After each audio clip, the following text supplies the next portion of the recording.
So for those of you on the Zoom, if you can help us share the link, we are now live while we prepare to start. We are now live on Syracuse TV.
We're still waiting.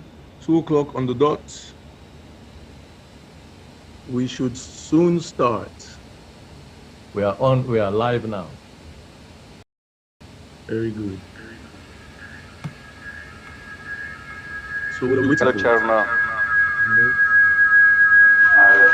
Good evening, Chairman. Who's that?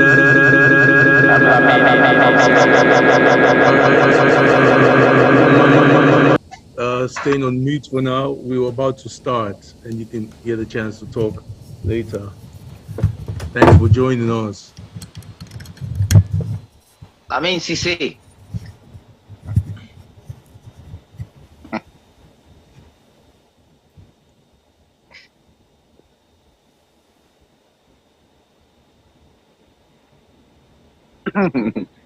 That.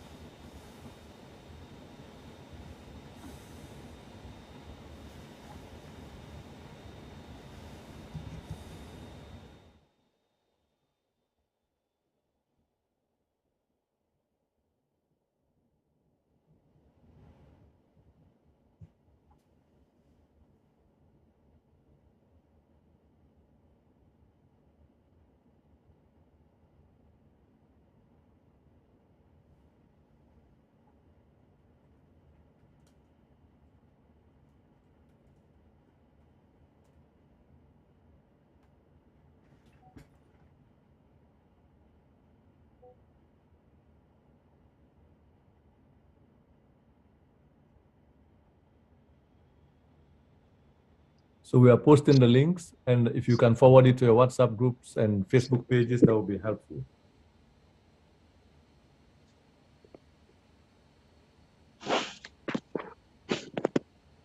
On Syracuse.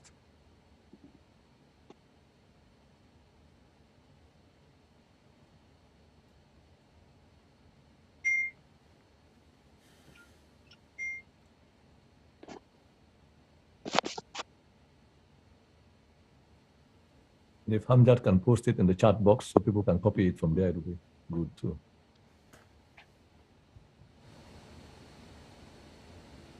I already posted it to the chat box. Hamjad's around? Yes, we're live now. Yeah, I already posted it to the chat box. Okay.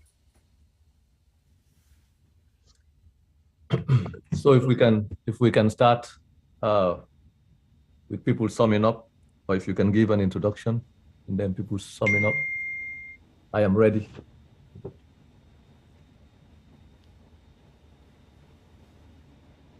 All right. Good afternoon or good evening, wherever you may be. Mina Amadou Masali. Mina the moderator for this program today. As we can listen to the Africanist Press, the editor-in-chief. They talk on a specific topic. That's been the plan, but so many different things that will happen between now and from this morning to now that we may touch on other areas. Basically, if we not only follow the African Express, we don't talk about state capture for some time now. Don't look at the National Electoral Commission, how we don't see them raise salary them, they change people them around, and all that thing. And they, I'm trying to get a good. All right, and then from there we go to. Why does it seem like I'm showing on live, but I don't seem to see myself? I don't know where I'm supposed to put my head. But anyway, we don't talk about NEC, salary increases, repositioning of staff for whatever advantage. We don't look at Stat Saloon, then now the midterm census, and also the way cannot tie into the boundary limitations. We also don't look at the parliament keenly over the past month, 2 months or so. From then mid-June, we looked at parliament, address certain things, and then we sort of speak to state capture. Today, we look at the judiciary, where if we follow the Africanist press over the past couple of weeks, or last week at least, they don't talk about the judiciary and a mercenary style adjudication in some of these matters. So these are the things that we're going to be looking into on a continuum.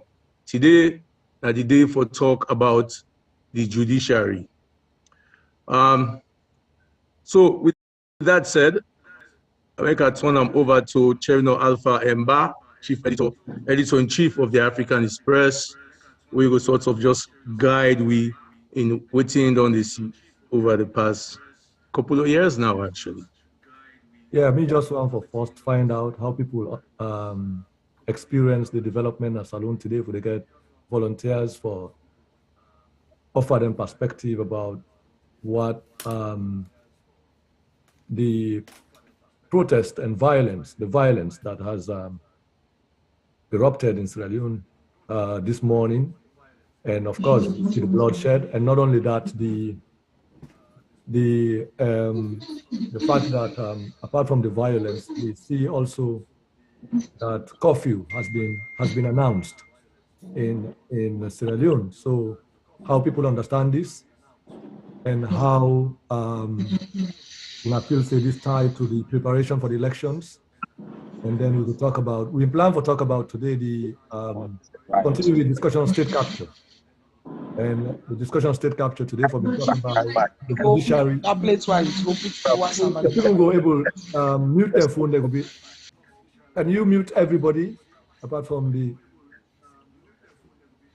because it seems like so what happened today in Freetown, in my own view, is not unconnected.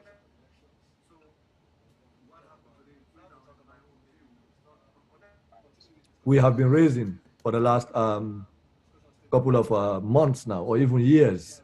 All which we've seen at Freetown today is not unconnected to the hardship and the corruption and the injustice that has been ongoing. And as far as the African Express is concerned, we have not only talked about corruption, but we don't show massive evidence of corruption and financial corruption, looting of the bank of Sierra Leone by the president and leading officials of the government. And I see even a few days ago, we published the fact that when the president is going to England on the day that he was leaving, we showed evidence of nearly £100,000 that was wired to from the Central Bank of Sierra Leone to the account, the Barclays Bank account of the Sierra Leone High Commission, and specifically with the instruction that it was meant to be used by the president. And we've been talking with Nutsi, that money we talk about, not include the money where the president and the first lady take as per diem as pocket money where they left Freetown for go. These are the money where they just wire, transfer to the account of the British High Commission where nearly £94,050. So that been caused discussion. And now we wake up this morning, as I see for the last 2-3 days, there has been discussion around protests, first sit-at-home protest, and then secondly, this morning we see masses of people come out on the streets of Freetown and other parts of the country, and they're in direct confrontation with armed troops of the state, with the police, to the extent that we see images of police officers being killed by protesting people, and also people being killed as a consequence of that. So we want to tie this development we don't happen today to we campaign of exposing what we call state capture. In my view, this event today is not different from all what we don't talk about. MISIAM as a direct result of state capture, and it gets significant implication for the upcoming elections. But before I offer my perspective and my view around this and other developments regarding the Africanist press and the actions we think so will take moving forward from today, I want for your people and views them, how they see today, how they think say today's event relates to the work of the Africanist press in terms of exposing corruption, and within how this also relates to all of it we don't talk about, from the public elections bill, the crisis in the APC, you know, the lack of a legitimate organization in the APC for manage the APC in elections, the opposition, the state capture, the judiciary, the parliament, and the police, and this desire on the part of people now for engage the government and say, Madabio must go, and all of that, and the unfortunate deaths of people, innocent people, whether they are police officers or non-police officers. These are citizens of Sierra Leone who have died today because of the result of dictatorship, the result of corruption and injustice weighed on the go on from, and this is not one incident. You therefore know, say from the very get-go, we Madabio power, we don't witness the massive deaths of innocent people, whether these citizens of Sierra Leone are members of the security sector or they are civilians. No single life of a Sierra Leonean is what, you know, not supposed for be wasted in any effort for develop the country or talk about the quality of democracy in our country. So whether the person somebody where they serve the security sector or where they work inside government, we effort now for make sure say we talk about changes in we country, talk about developments in we country without necessarily the loss of life. Because anybody will die na a loss to Sierra Leone. Anybody will die na a loss to Sierra Leone. The police officer that is dead as a consequence, that died as a consequence of this situation, that the same as the civilian will die. Okay, these are individuals who have been caught up, who are both victims of Madabio in atrocious way of governance. But before I talk about this and put it into perspective and explain how this all tied to all this discussion the world they talk about and the right, we need people, and I want for you people their own views. I don't know, Mr. Masali, if we open them up that way. And at the same time, I hope those of you who are on WhatsApp and on Facebook will help to share the link to this discussion. People who are not able to come to the Zoom, be able to get access to the conversation as we go along. Let us continue this tradition of public conversation and education. That's the only way for diagnose the country problem and move forward. But I appreciate everybody that has made it to this community meeting. I think we are now way above almost 45 or more in the Zoom. And I don't know how many we have already tuned in as we begin this conversation. I'm encouraged. I know saying as Sierra Leone right now, there's challenges with the internet, the government shut down the internet and all that. We may anticipate this kind of developments. So all of this, we for discuss them. So thank you very much. I turn them over to the moderator first while we take people's voices before we come here. Thank you for that quick overview of what we did. And particularly, they encourage the audience for giving feedback with regard to what happened in our country today. Unfortunately, we had some loss of lives, and may their souls rest in peace, our fallen compatriots. So Mr. Lamin, 9-1 we don't put in, we don't begin to talk. So what are your own feedback with regard to the situation of our country today, and how do they tie back into the elections as chairman of the request? All right, good evening or good afternoon, because for Saloya, good evening, and it's just past 7 o'clock. So my view around this one today, for me, it be terrible. It be really terrible. My organization, they train teachers the way they deal with classes 1, 2, and 3 in terms of early grade math assessment. to bring together teachers them or lecturers them from the TTIs for the training so they roll out the training to the teachers them. We get an expert we come up from Canada for be part of this. And the terrible forum today, we like calls they come up from all over the place that if people are not safe, you should try and dissolve this training and go back home. So like I get a quick chat with them. They tell me, say, Lamin, you know what? This is as a result of the embedded poverty and corruption in this country. It is just not unconnected. But when they listen to people that are pro-government officials, what do you hear? They say, these are opposition people, these are APC people, all of that. Then they forget, say, the better go for what did happen. So depends on the action the way they do at the moment. So I don't want for all the line too much because other people they want to contribute. But as they say, it be terrible today in this country. It be terrible, you know, a lot of things that people that we don't plan for because the government who are not able to put things under control. People will not be able to carry out anything. Chairman, thank you so much for keeping us updated on all anything that really happened. I think Sam as a source of distraction, but also very important for whether we keep an eye on them for see how all things they unfold. Thank you.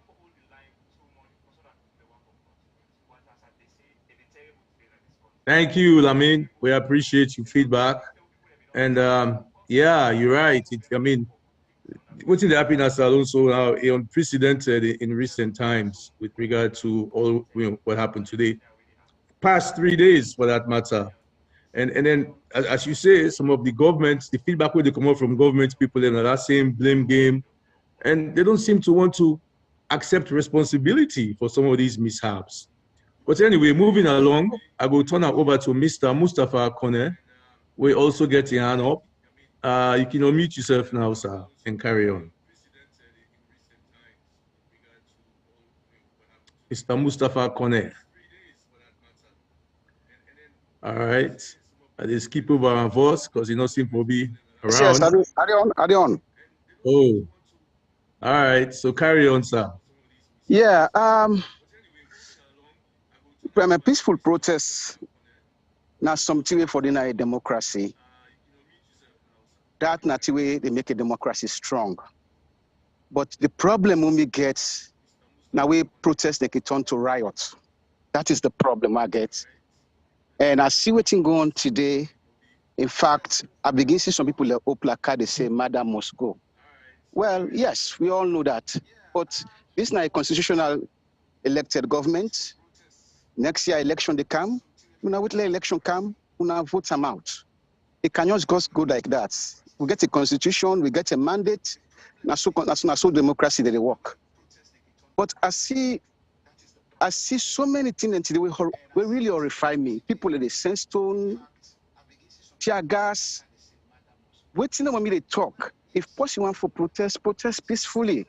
But if you begin saying stone and other things they happen, now riot. And look, the people that will die. They don't die for nothing.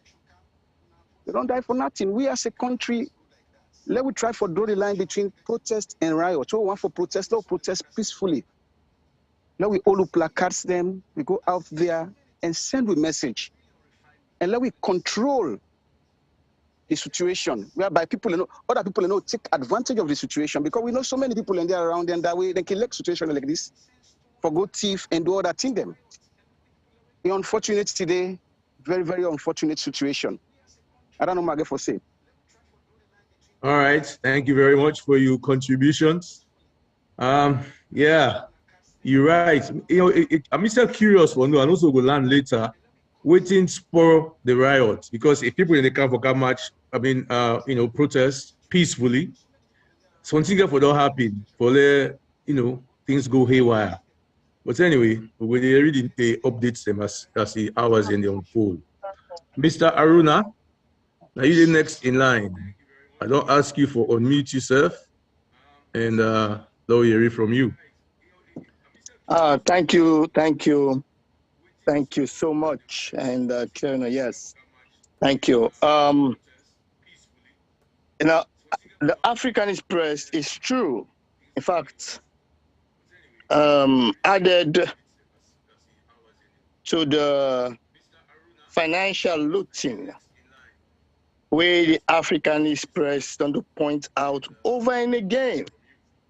And then looking here and get a direct impact on the public. The Africanist press also spell out categorically the illegal suspension of Lara and Deputy. Yes, the public up to today, we are not fully convinced about that incident. And had it not been the Africanist press, some of the incidents them we happened lately in our parliament, most of us will have not known them. So pay attention to the parliament saga. Which side them want for change the constitution and bringing laws them for favor matter going into elections. The Africanist press, I think in latest campaign about the APC and within the in cahoot with the ruling government and the isolation or the isolated intimidation of opposition member where the ruling government thinks they're not in favor of them. So cases after cases after cases, even before we get to the date of the 10th, that these things have been pointed out. Voices are out there calling for these things. Me, as a person, I don't agree at all. I'm not in any way in agreement for say Adebayo with only introduce them. Had Sierra Leone would have been a country where they follow law and order, go get anything whatsoever way for you to do in moving the nation. I don't agree with that. But the platform has already been set. People then been don't marginalize them. The rights of people are constantly being violated. In fact, there was one time which I'm going to point out, see, a lot of people into the Ministry of Finance, some of them, they moved them from their positions. Others, them were taken out of work because the government, they think, see, and then people there, they give information to the Africanist press. So these are all the indications, see, majority of Sierra Leoneans, they don't then a verge where, in the words of Adebayo, already don't meet room in their hearts. But those words, without waiting the government for them, don't they do all along, not for them to get any impact to waiting happened. I think the last speaker say, get problem with demonstrations. But the loss of lives, and the last speaker didn't emphasize, see, we are already getting to elections. Why can't we just wait till we get there? Because Madabiu, according to the last speaker, he was constitutionally elected. I go agree with them until a certain extent. But this very same constitution will bring Madabiu into office is the very same constitution Madabiu is violating.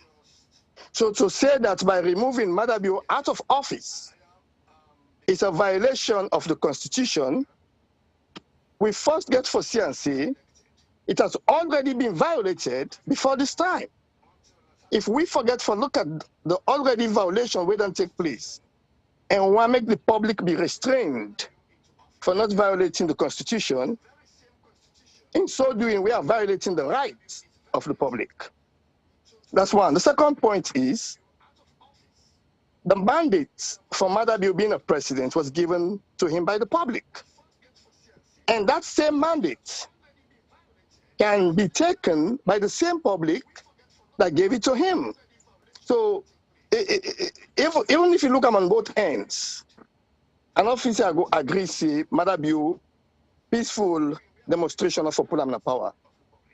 I don't feel so. But I think Chairman be asking who side would they head from? Who side would they head to? Waiting will be the way forward. Two things here I just want to point out. In the first thing, if you notice, even before this time, both the president and all of his cabinet members, even they talk now television or radio, then they avoid calling the name of Adebayo.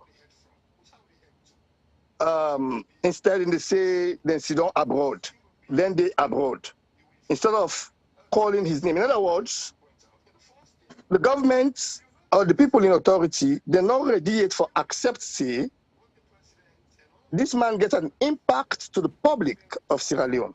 They're not ready yet for go with that. And since they are not ready to say, hold on a second, this man is a Sierra Leonean, where they make so much influence, how can we get him for make a day along for develop this nation? Instead, he's been called names. That's the first thing. So I don't feel say things will change because they are not yet ready to even pronounce his name. One indication there. And the second thing is, I hope, say this time around, going to election, which is about a couple of months from now, 8 months or so, the government will sit down with stakeholders them of the country, including the opposition. Opposition is not enmity, including the opposition members, and say, waiting at the way forward as we approach election. What do we need for do?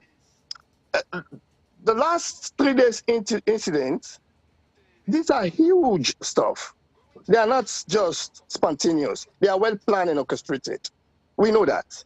If there is no plan getting into election, if we're not able to forget the opposition them and the stakeholder them, now, if Madabiu continue to be president and say, let we get a plan we will present to the public, I'm afraid that people will look back at this very 10th today and then will magnify a more robust challenge as we head into election or during elections.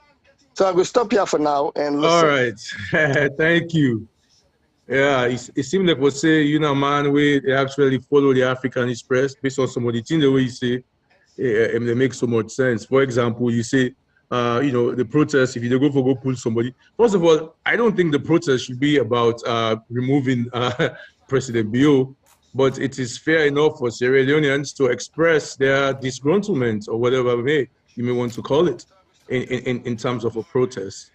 But the thing where you talk about, we make a lot of sense. I would say, if you go pull somebody, that was the issue or the rationale behind this, then would like to put the. And a similar thing, Cherno being also raised now, some of the discussion that we can put out recently. All right, but we're going to try to minimize the discussion. I give you, Mr. Aruna, because you have been the first man, I give you some leeway, but no more than 3 minutes per speaker, they allow manage the time better. Mr. Emmanuel Ferrari, you're next. Unmute yourself and let's hear from you.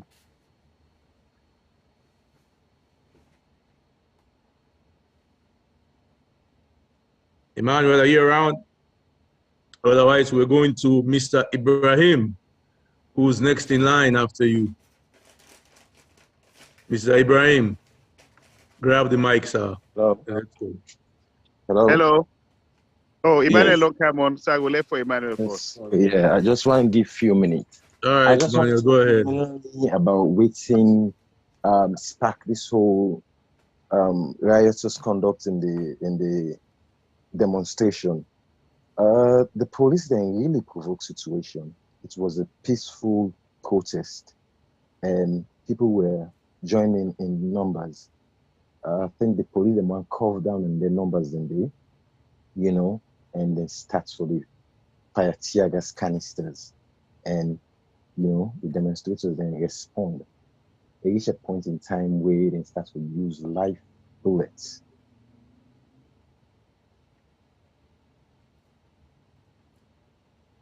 That's it. Okay, I think Emmanuel London. Thank you. I really for the ask when they tell me who side they talk from. Yeah. So if you didn't know whatever country, if you did salon, make we know who side they talk from. Just so we get a general perspective of the audience and who side in Sierra Leoneans and deal with country business the impact. All right. So thank you, Emmanuel. We'll move on to Mr. Ibrahim. Unmute yourself, sir, and let's go. Hello, everybody. Say I can give me own. Okay, Dr. Saidu can say 2 cents per this talk here. We sorry for the people who they lost their life. Who say you did? Yeah, are they Ireland? And they talk from Dublin in Ireland, Republic of Ireland. So sorry about that. Yeah. So I just be one. You cut me off there in a point where if I make dua for the people who don't die. So next time for wait, stay posting on the dua where you begin first before you cut them off. So all due respect. So what time the time was say inna lillahi wa inna ilaihi rajiun for all the people who lost their life. Let God give them a jannah feel down. So the way they being planned for. But so we know a number of speakers they don't talk about whether it will be peaceful protest or whatever. You don't say where we the one people them say where you get law enforcers them.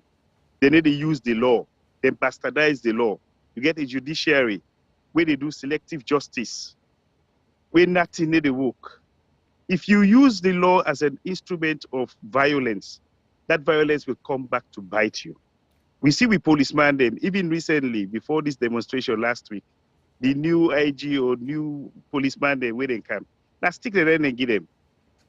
All the people they ask for is, we want for demonstrate. We want for voice. We frustration and the hunger where they go in the country, the lack of hope, the hopelessness where they go in the country. Then we want to talk about all the police, all the government, this government need for do is then get out of this tribalistic and regional type politics. You understand it? If they get out of that and then start for listen properly and hear what the people they look for. The role of police, now for police the people them for don't police this protest from the beginning. Salome for don't used to a protesting country if they say violence not it. If I the police be show the people there. Like some of the attitude we'll see some of the soldier man they show today. When they go, they don't shoot nobody first immediately. Then go first, people they overwhelm them, then talk with the people them. The police they what's be their attitude, what's they tell them, for go beat and kill people them. And then people there, they for no say they're the minority. The government a minority, the police a minority, the army a minority, the gun them, bullets is not infinite. You get a limited number of magazines that we go for carry. We shoot them people and they say get family. We get for no say Salona a very tight knit community now. Like how the other person talk, everybody know person in Fambo. So it's unfortunate that the government in making, even the information minister, the government also use for the lie, where even when people they apply, so we don't see the application where the people they make the letter, they put their telephone number in there. We decided for contact them. When international community question and they tell us say no, they know for contact the people. They had no intention to allow this protest to go ahead. They should have policed this in a very peaceful way. They never did. So it's unfortunate for the people who lost their lives. But Louis, going forward, who's how would they go with this? In terms of change of government, you can do it through the ballot system. But if you don't already rig the election, you get two-party states.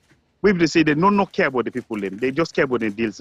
Whose kind of election you going to need to get at this place? Is there a possibility for any possible free and fair election happening there? Then one to get to think about.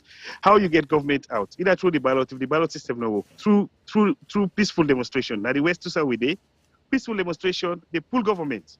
Because then the members of parliament, they know say this government not supposed to vote. They do vote of confidence. Who said they do vote of no confidence? Then get mine. Nobody no do that. Everything that happen. So we get a long way for go.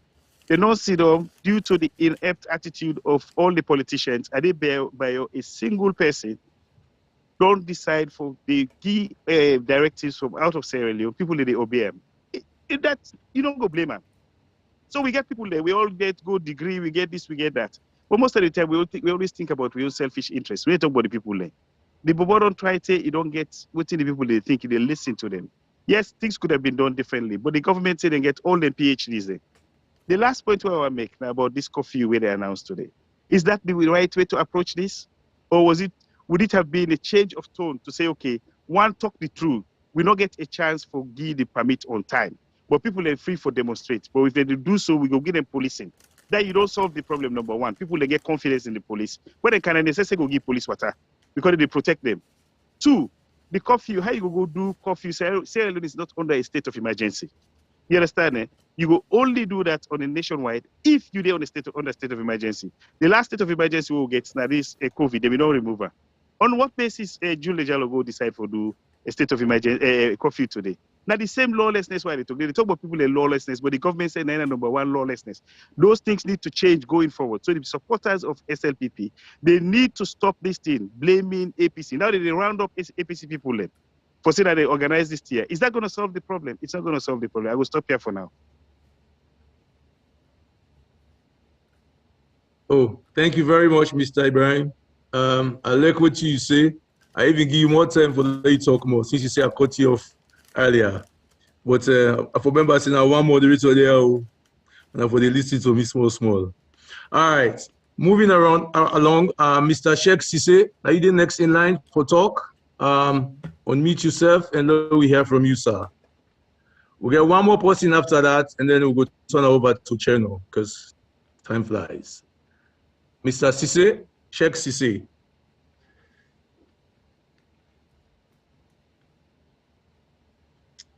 Okay. The next person in line now, Mr. Boy Jalo Jamboria, in the absence of Mr. Sheikh Sise. Yeah, I don't mute, yeah. Yeah, Sheikh Sise don't mute, yeah. All right, Sheikh.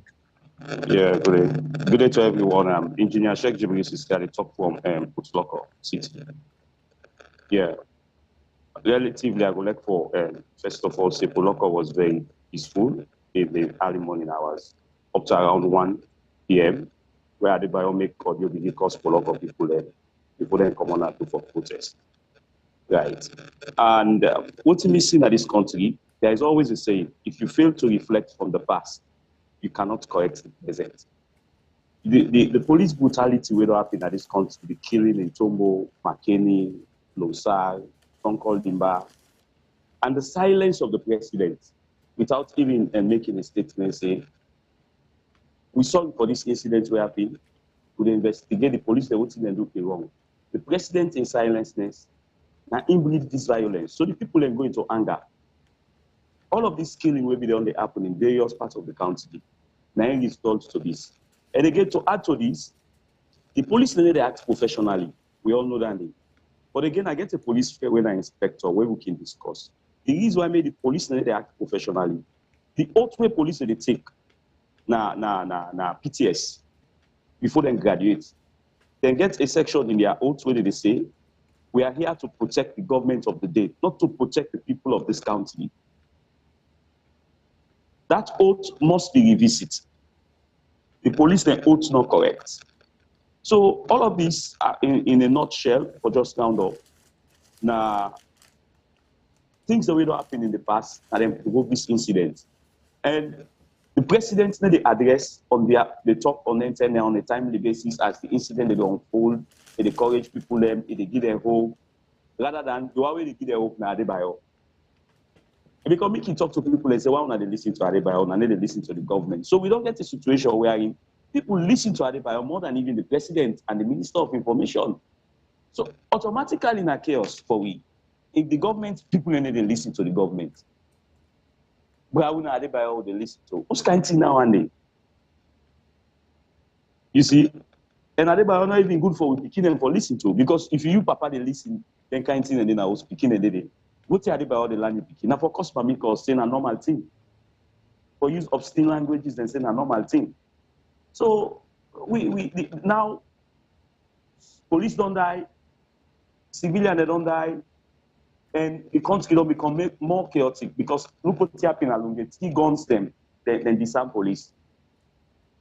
Civilians no longer gun. Civilians no longer peaceful. How we go retrieve their arms and they back now, the civilian they are. So the country is totally in problem. And if a president, the people they say no want you, no first for insist say you for them a power. Accept say the people no want you.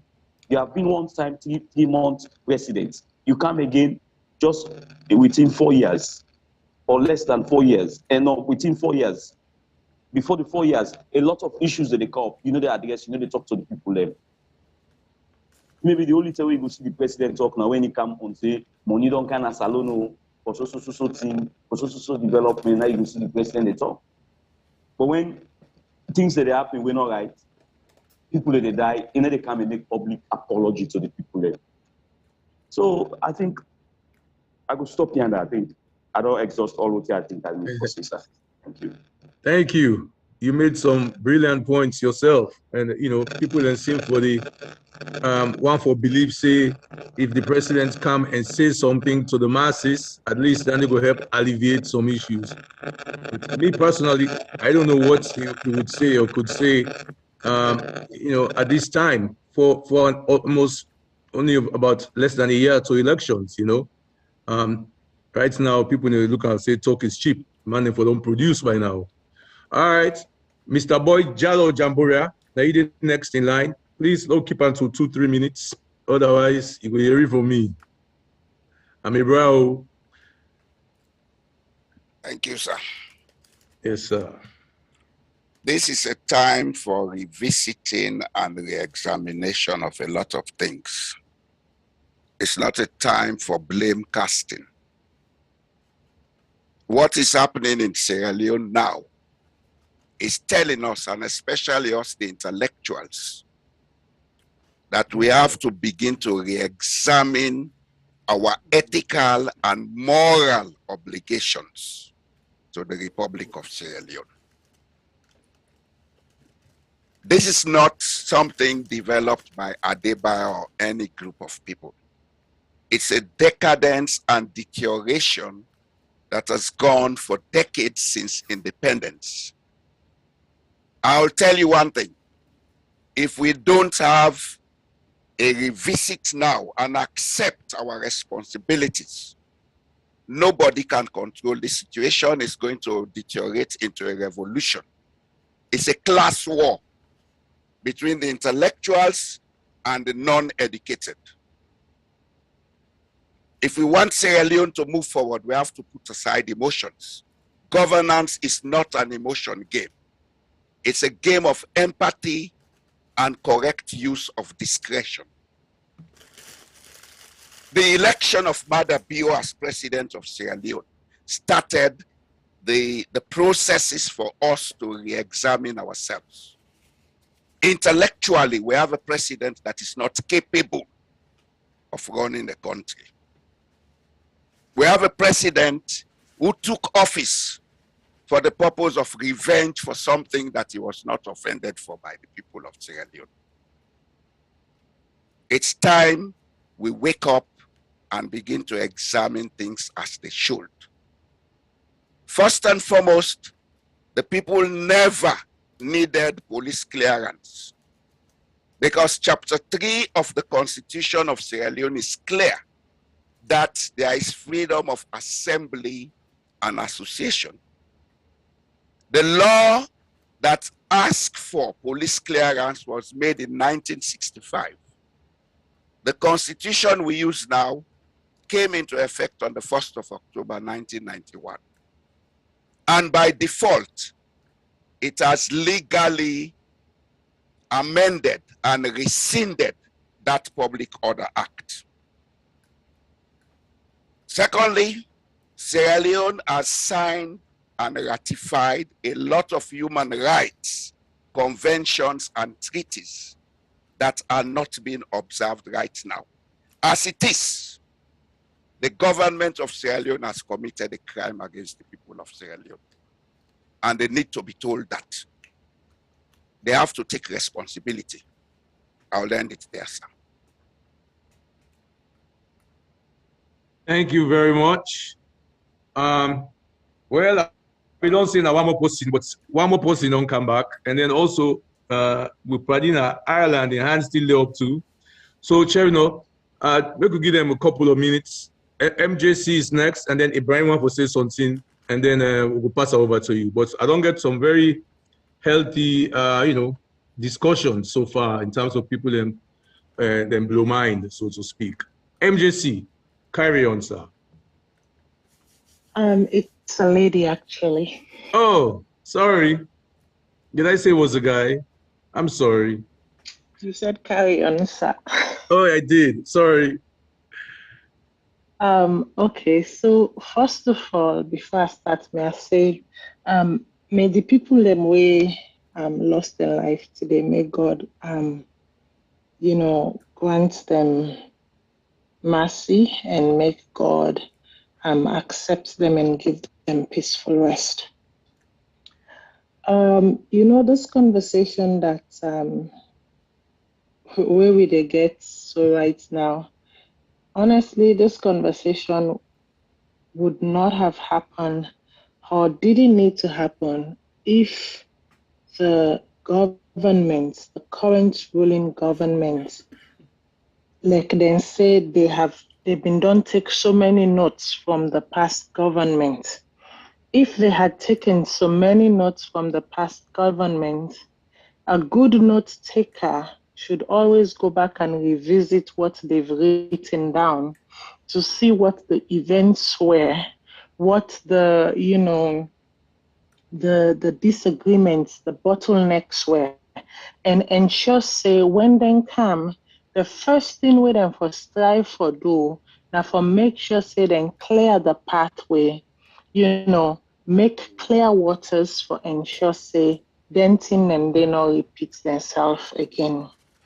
I agree with Mr. Jamboya. This was not an event of today. This is not an event that, started today.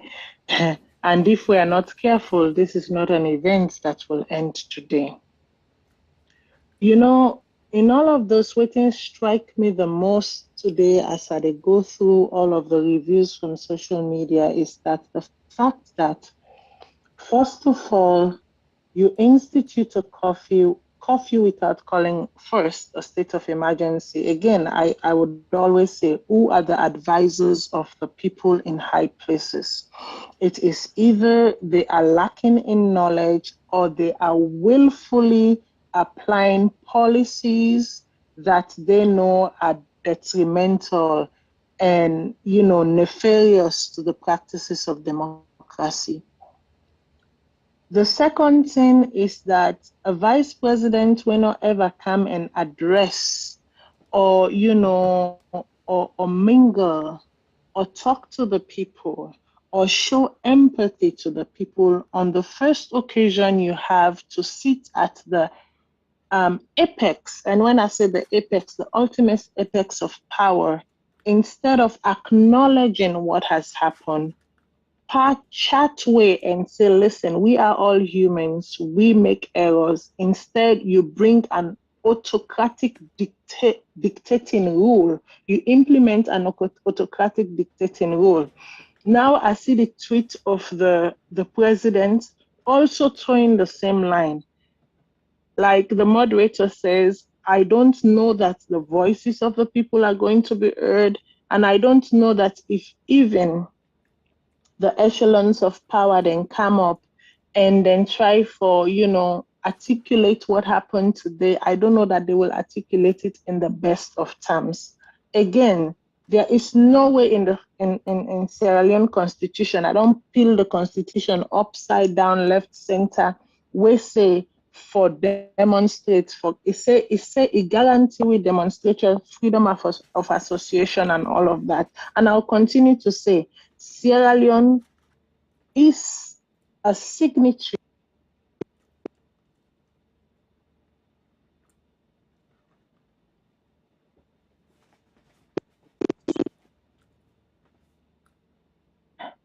Hello? And yeah?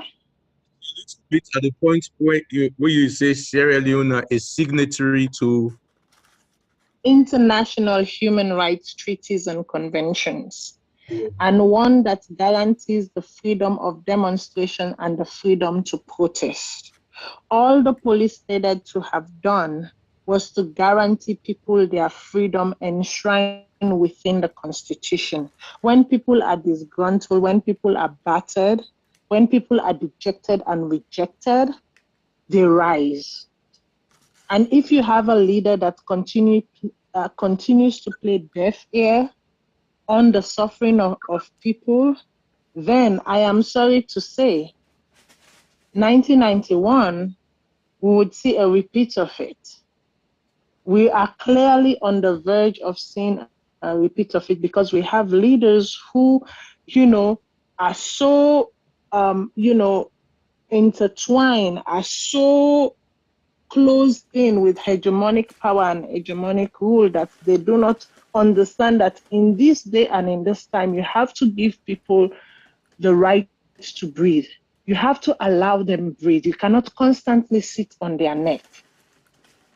So for me, there is so much that I can talk about on what happened today, but I will continue to say, if there's going to be like peace and tranquility in Sierra Leone, the leadership must rise up. You've taken notes. Go back to that notebook, see what you wrote in that notebook, and try and see how you're going to chart waters and pathways so that everyone would have a space to walk. That's all I have to say for now. Thank you. That's a lot. Thank you very much. And you were so, calm, and you articulate your point very well. And Uman, we rarely get to an African talk now. So congratulations. Next time, I'm going to look for you again. Ibrahim, my friend from Ireland, you get your hand up still. You want to say something else? Go ahead, sir. So, I'm glad for the speaker we just speak, and also my brother Norway. So the point here is we don't talk about this for a very long time. The lawlessness in Sierra Leone is institutional. They blame the masses, then get all the PhD, we produce more lawyers than economists, than carpenters in Salon. Then they go and bluff. The law, they mean that they tell where they own LAJ, and they know how back this country lawless. We don't see the vice president, they don't go act treasonably, not to even above all lawlessness. You go sit down, you go declare a state of emergency. You go declare a coffee, we're not supposed to do so. So who that go hold them accountable? Who they accountable to? Nobody. We then hold LAJ and listen to the police spokesperson. In court, only Salon. When I listen to this, so that my sister just talk. But how the Constitution, and also we brother talk about how the Constitution guarantee right for demonstrate.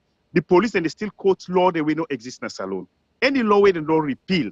Me hearing the police where they talk about LAJ, why made the Olam, who's public disorder. He give a quote. He say the repealed law of 19 whatever. That's it. Are you in the right mindset? I say you are acting illegal already.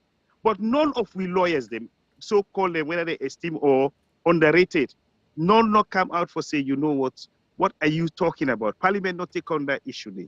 So we need for deal with the lawlessness in our country. A lot of killings don't happen until you solve the judiciary and go back and look at all the law that were not applicable and get rid of them. We get a long way to go. You understand? So the lawlessness, it's about the government, it's about the institutions, and about the lack of a proper judiciary. If Nafrabe College is training people there, now they go, but I'm really disappointed. What is going on? So now they eager for start. A country without law. Look Donald Trump today. If he say they're above the law, the FBI go, then go raid the host. Then they call, we own country now. Ireland be corrupt at one time. Now when they institute proper law, they pull all their friend paddy business. Now that time they will forget system they work in this country. Now that time Ireland begin develop. So without a proper legal system, your country is nowhere. Property right will not be guaranteed. Freedom of right will not be guaranteed. Your constitution will be like rubbish. You'll have leaders who don't care. They don't care before they talk. They will be threatening people as you have today. So we need to sort out these things. Anybody get possible in a lawyer, you have to talk to them properly and say, you know what, whose kind of law you do? What you that they do? Now for thief people no more. Then I will stop here for now, but we need to sort this out. Thank you again for your contributions. All right.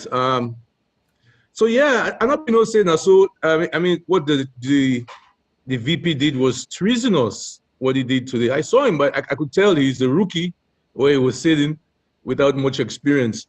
But I didn't know that it was treasonous. Maybe Chendo will touch on that a little bit more as we take over to him. Yeah, thank you.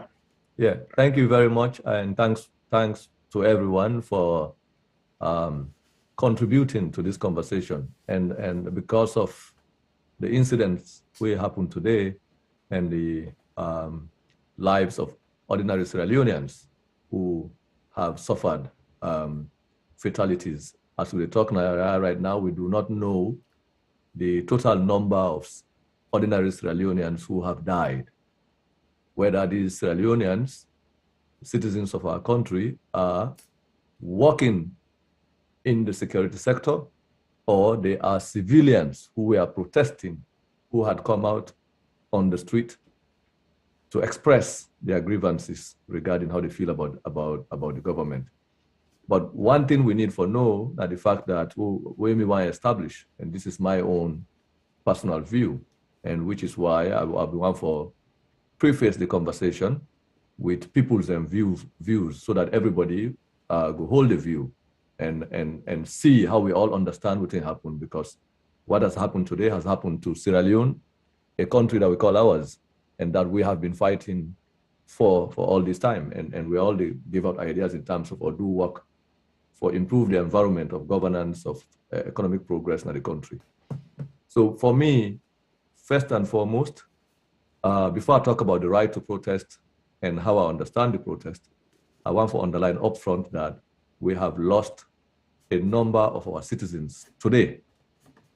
And those citizens, whether they are in the security sector or they are civilians, they are all citizens of Sierra Leone upfront. Because when you sign up as a police officer in Sierra Leone, or you sign up as an army officer in Sierra Leone, you did not actually sign up to kill innocent people. The people you sign up with the oath to protect the citizens of Sierra Leone. And the reason why I start this, because I am holding, at my own vantage, but I'm holding the financial life of the country. I've been looking at the financial life of the country, especially for these 4 years we might have been holding power. I mean, overall, and I look at the financial transaction of the government of Sierra Leone for the last 30 years, including some of the issues I have highlighted that include salaries of public sector workers, including salaries of workers in the security sector, the army, the police, the prison service. I think it now be April we talk about, we begin contrast the salaries of a neck driver with a far above the colonel in the Sierra Leone army. When I remember that conversation, right? And we should say the salary of the driver, the ordinary driver on a neck, is more than the salary of the lieutenant colonel or colonel in the Sierra Leone army. Then we went as far as showing also that about 30, if I not forget, 30 people within the Ministry of Finance, public officials in the Ministry of Finance, we combine their salaries together, they pay over 1,700 soldiers. If I remember the story well, often I remember, this was in April. So what we will try to do at the time, now for sure say, even police officers or soldiers who were receiving command from politicians for protect these civilian politicians in power, that they are conditioned also, the condition of them police maya and soldier man at the ordinary level, or even at some of the higher officer ranks, is not different from the poverty of the teacher, from the poverty of the healthcare worker, from the poverty of other people in back in the country. And all of them people there again, when you look at the officers, for example, the officers who don't die right now in this riot, probably they also get kids, okay, 2 or 3 picking them, will be the leave of the 1,100,000 leones a month, except some of the bribe that they receive, okay? So even we went as far, when we published these salaries at the time, some people who support the government, civilian people who support the government, including opposition people who they support opposition parties, they accuse Africanist press of trying to engineer violence or coup. So I remember that I had this discussion with people who said, no, we were not basically highlighting a coup. We highlight the problem that affects ordinary Sierra Leoneans, because all of these officers, their salary will be the show, as against politicians and salaries, will be the show, say, that the suffering of the ordinary Sierra Leonean will be the show, because each of these people are parents in the first place. And they have families. Some of them are breadwinners. They have family people. They have to pay school fees. We find in the investigation there was a direct relationship between the suffering of the police officer and the suffering of the school teacher.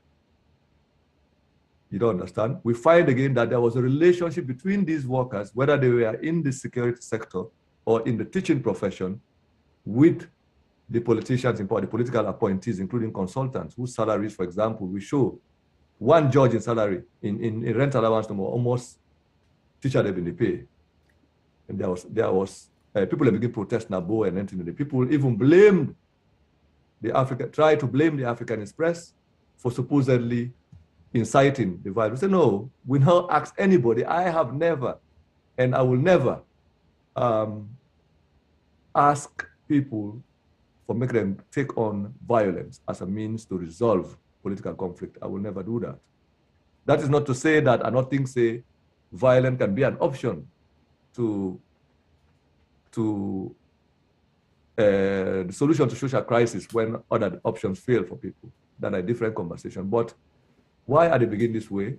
Now that we will have averted the situation that happened today. We will have averted the situation that happened today. In fact, if we look all the publications, then will be the point to these underlying problems that we're hiding within and beneath the social current of everyday life in Sierra Leone. That's what our publications were about. It was not just about the production of numbers or showing how much Sajusu in salary they pay almost Sojamande, how much the Chief Justice in rent allowance they pay almost Sojamande, almost teachers. We were not setting up teachers against finance officers in the Ministry of Finance. We are not inciting shoulders to overthrow the government. We've been the talk say, this problem the owner they see so. If we are not trying to fix the payroll, we are not trying to address them in there, it will contribute to the hardship in the country that you, the politicians, are going to become casualties of your own logic. You don't understand? I say, I mean, most of me run an argument.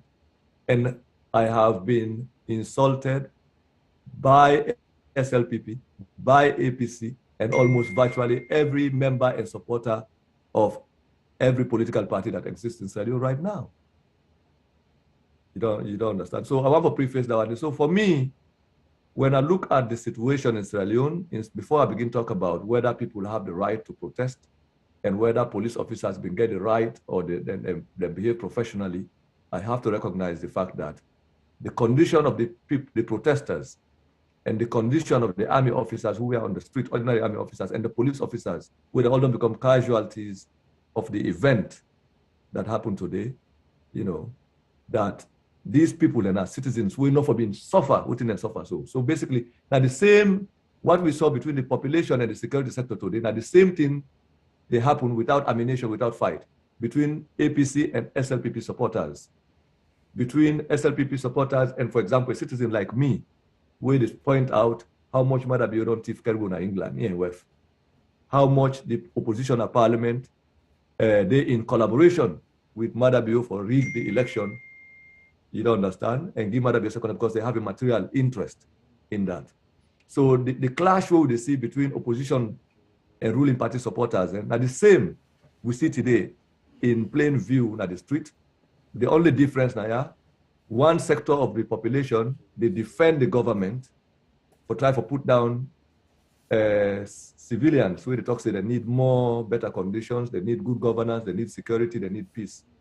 Then feel say the other sector with their guns, and then also they suffer from the same problem now, but they feel say they get obligation for defend the people in power, and in the process, you see the destruction will take place. So that kind of conflict, not a conflict, will affect the people in power.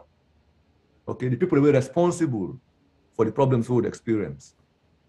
For me, that's how I understand it. Now, that is like a conflict where the elite, basically, the politicians at the top, whether they are APC or SLPP or NGC or any other political party, they created the conditions will lead to the example, the manifestation we see today. It's a manifestation of the crisis in Sierra Leone. And the police officers that we've been in our street, they are conditioned there. And the soldier man within us, then condition of service, the salaries when they receive, the suffering of their families there, and the living condition is almost the same as many of the young people who are in our street today. So the politicians then will create the problem. They were hiding in their homes. They were comfortable with their kids and their families. Some of them, their kids, for example, Madabio, if he knows say this crisis they happen, he took all of his family to England ahead of the crisis, ahead of this implosion. And this not will happen overnight. Way back in April, we don't see how this crisis they boil up. It boil up to May, up to June, with the attempt of the politicians across parties, APC, SLPP, and they're all in the parliament. They try for smuggle through law in the parliament. You go for tell people when I call them, and tell them say, do ya made enough try for pass a law we go affect people their right for vote, because the only power we think say we get. People had to be called by telephone for tell them the MPs. We get insulted by that, by supporters of all these parties. So the same way the politicians they don't create a situation outside the police when ordinary citizens and the ordinary and unarmed citizens then meet up face to face today. And you see the destruction will take place. Lives are lost. We don't know the amount of people that we don't die, and families we don't lost loved ones as a consequence of this situation. Now, the same way these politicians they set, we people with support, ordinary people with support political parties at the same situation. In the final analysis, what happened? Now we see the politicians don't come on the scene now, pretending they are going to maintain law and order. Okay, the politicians across the parties had an opportunity over the last couple of weeks, at least, for make sure say what happened today not happen. This is not just the politicians in the ruling party alone. Okay, there are politicians across these parties. As a class, I think that this Mr. Jallo Jambori I'm going to talk about, as a class, as a group of people. In fact, many of them control the social arrangement, the organizational structure, where they animate these things will result into the implosion. Whether some of their supporters on the street will not arm, and the state, on the other hand, will get their own protected population with ammunition where they defend them. So what we saw today was the what we can call basically misplaced violence in a way. It's misplaced violence in as much as we're angry at the government, the regime, Madabio. And I have been more upset. If anybody they vex right now, I am among the people who are more angry at the Bio regime for a number of factors, personally. Number one, when I write about the corruption of this government, I don't receive threats of death. I get messages from ordinary civilians, ordinary young people, where the politicians they give money, or either they give them money or top up, simple top up, for sending me message of death. You know, threatening remarks, threatening death threats, to the extent of I don't get the ONS, Office of National Security, write a letter, ask about how they can shut down my operations. We don't get letters where the bank governor, the president's office, the attorney general's office deputize people for Fenway for consult for extradite me go salon.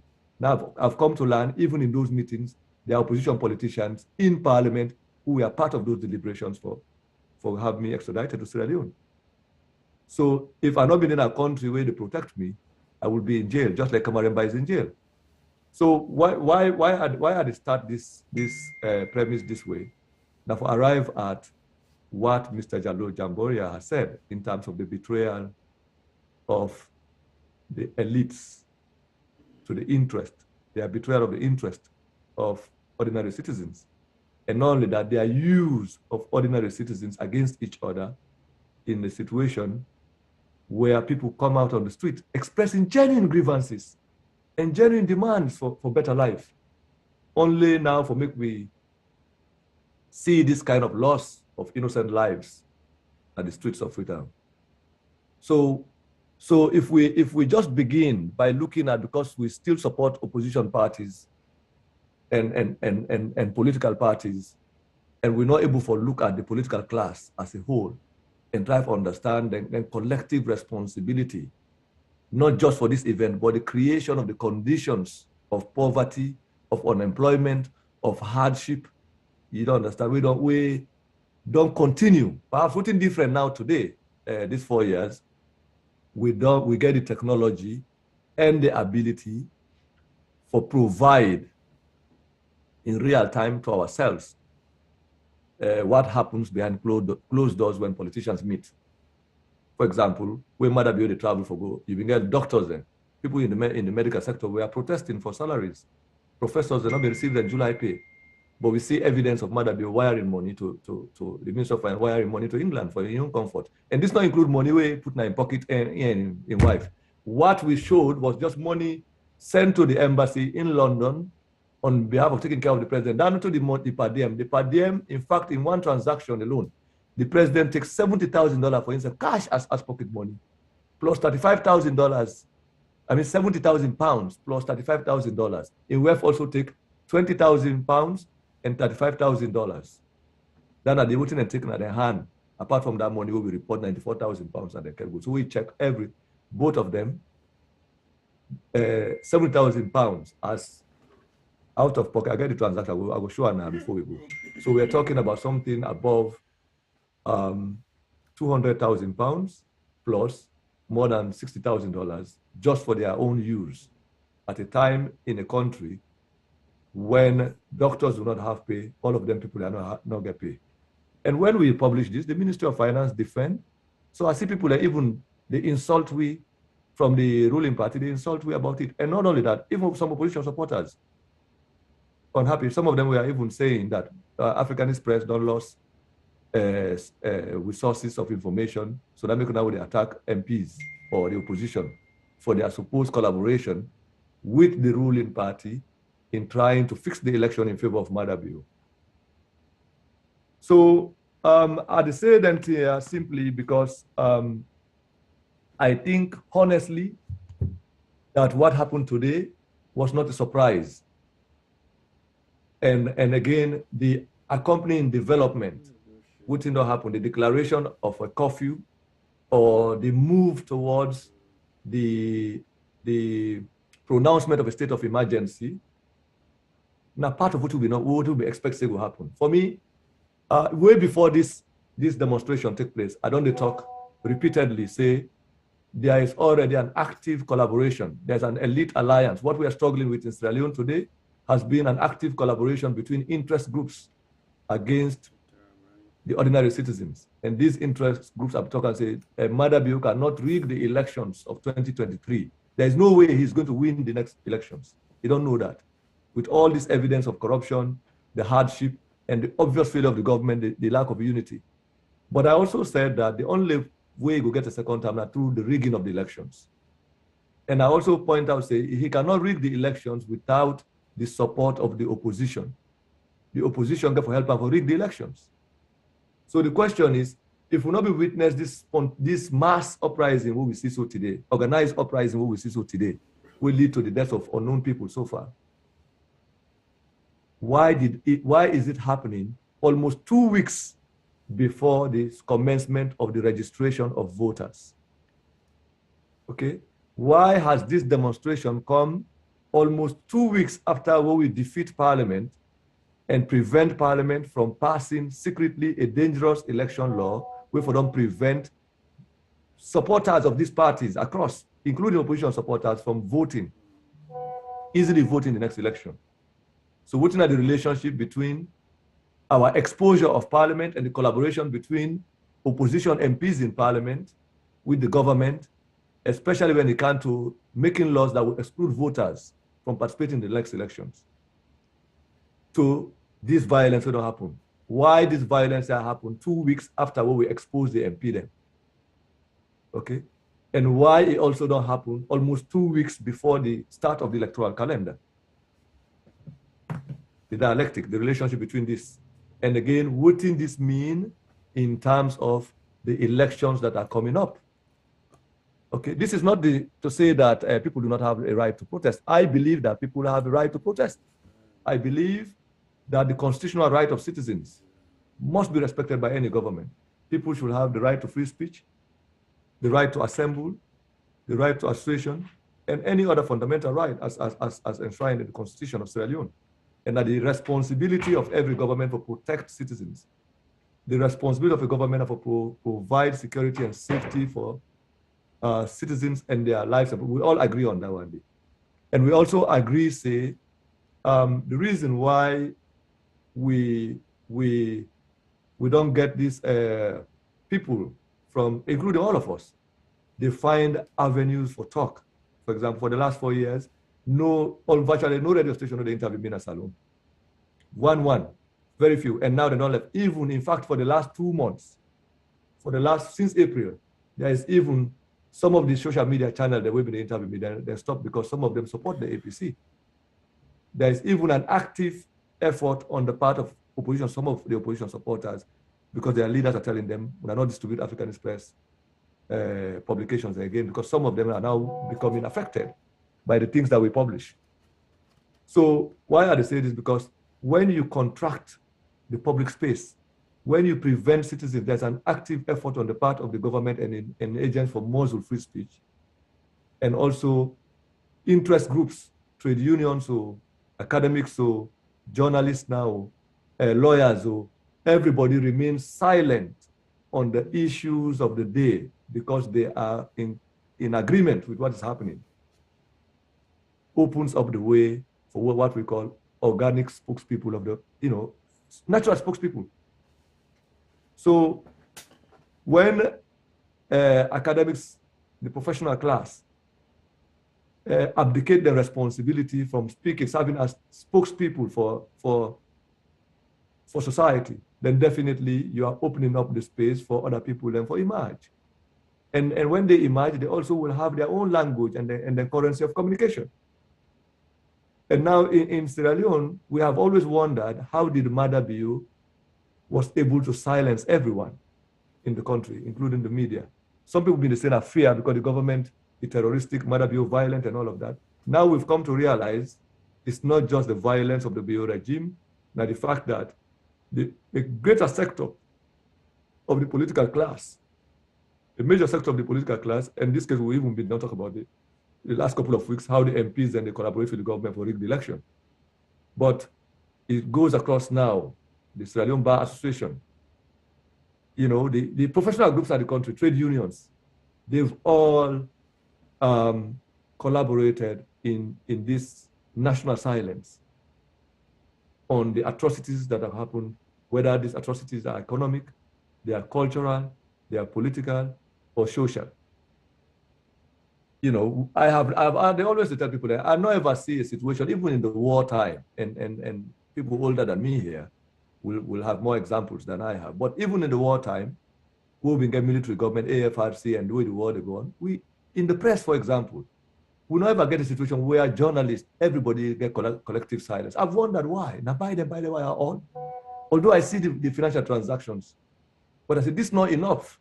Now I've come to understand that because the major sector of the opposition is in collaboration with this, with the situation. So the opposition journalists, opposition civil society organizations, we don't hold government to task and begin demand more concessions, more democratization, and an even playing field. They are made to be silent by their leaders that we listen to, their leaders' collaboration with the state. So we can talk about the different agendas. I think we'll be able to highlight this. But for me, this is why I say I hold the position that what happened today, it is orchestrated by the political class itself, both by creating the conditions we give rise to this, and also it serves their own interest. It serves their interest.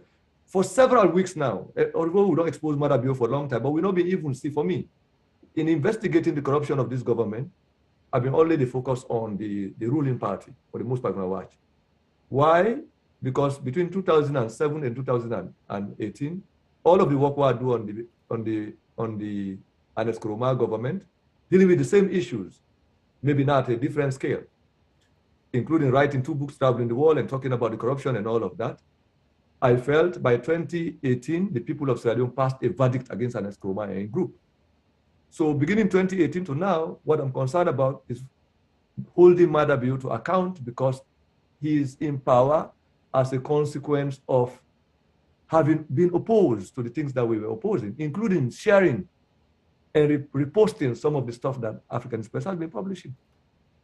So 4 years, 1 year after we take office, I realized, oh no, this man is committing more crimes than the previous government. Even though they may talk about COI, corruption, I decided to examine whether the government is actually committed to the issues they had talked about before the elections, and that they are pretending to be addressing. And I find out that the reverse, the opposite. So since we took on the government's narrative for sure, say Mada Bio is a corrupt individual, even though they pretend for fight corruption, and that even in so-called fight against corruption will muzzle the opposition largely in parliament refused to take on the issues that we have raised. They failed to raise all of these issues that we have raised. They failed to question the president regarding the misuse of public funds. They failed to ask the Minister of Finance regarding the misallocation or illegal allocation of public funds to the wife of the president.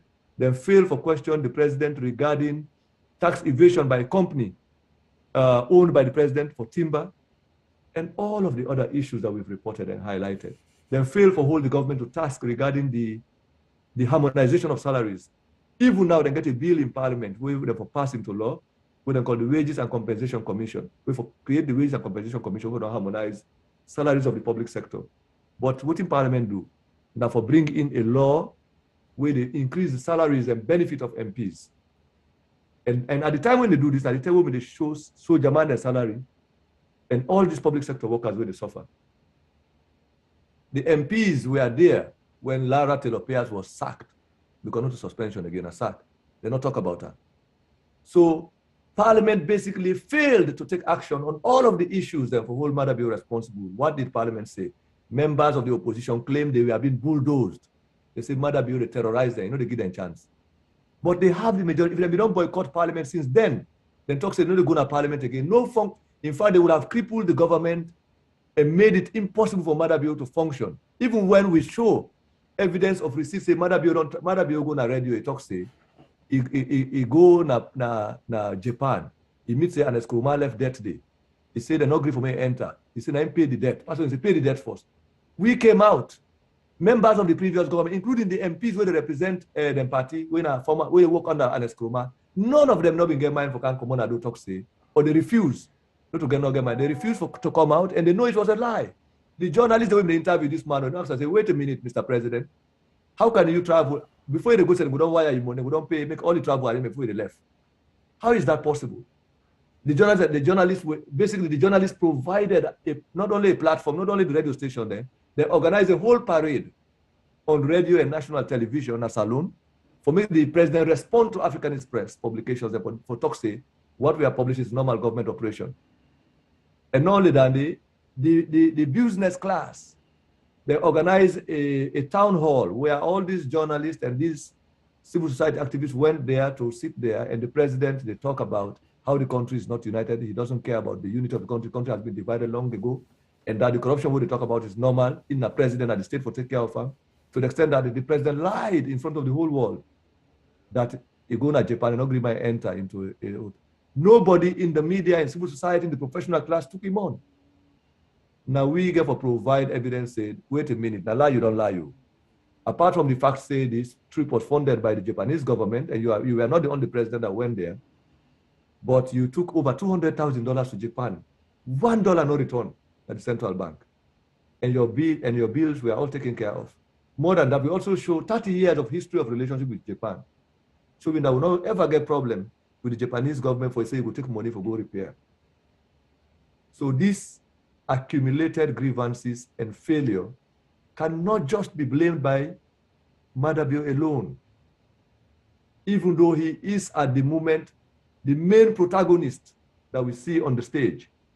But this problem has to be explained properly. A good for more explainer.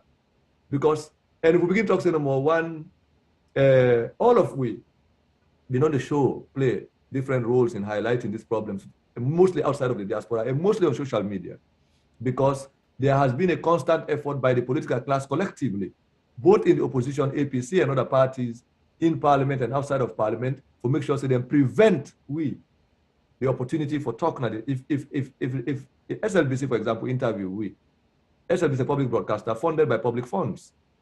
If we don't complain, say they don't interview, no maker, and the responsibility of parliament for talk say, no, we are going to open the space for ordinary citizens for talk.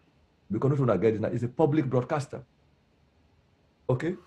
But when I find out at what point they've encouraged a conversation on the publication that we've published, not a rumor, we've published real-time data of the government, real-time raw evidence that nobody has ever seen. The opposition in parliament, in fact, what we get recently now members of parliament, because we talk say, we don't bring to the public attention their effort to pass a law that will help Madabio to rig the election. One of their members decided to post on Facebook. He said, every way Africanist press, this is Honorable Lahai Mara of the APC.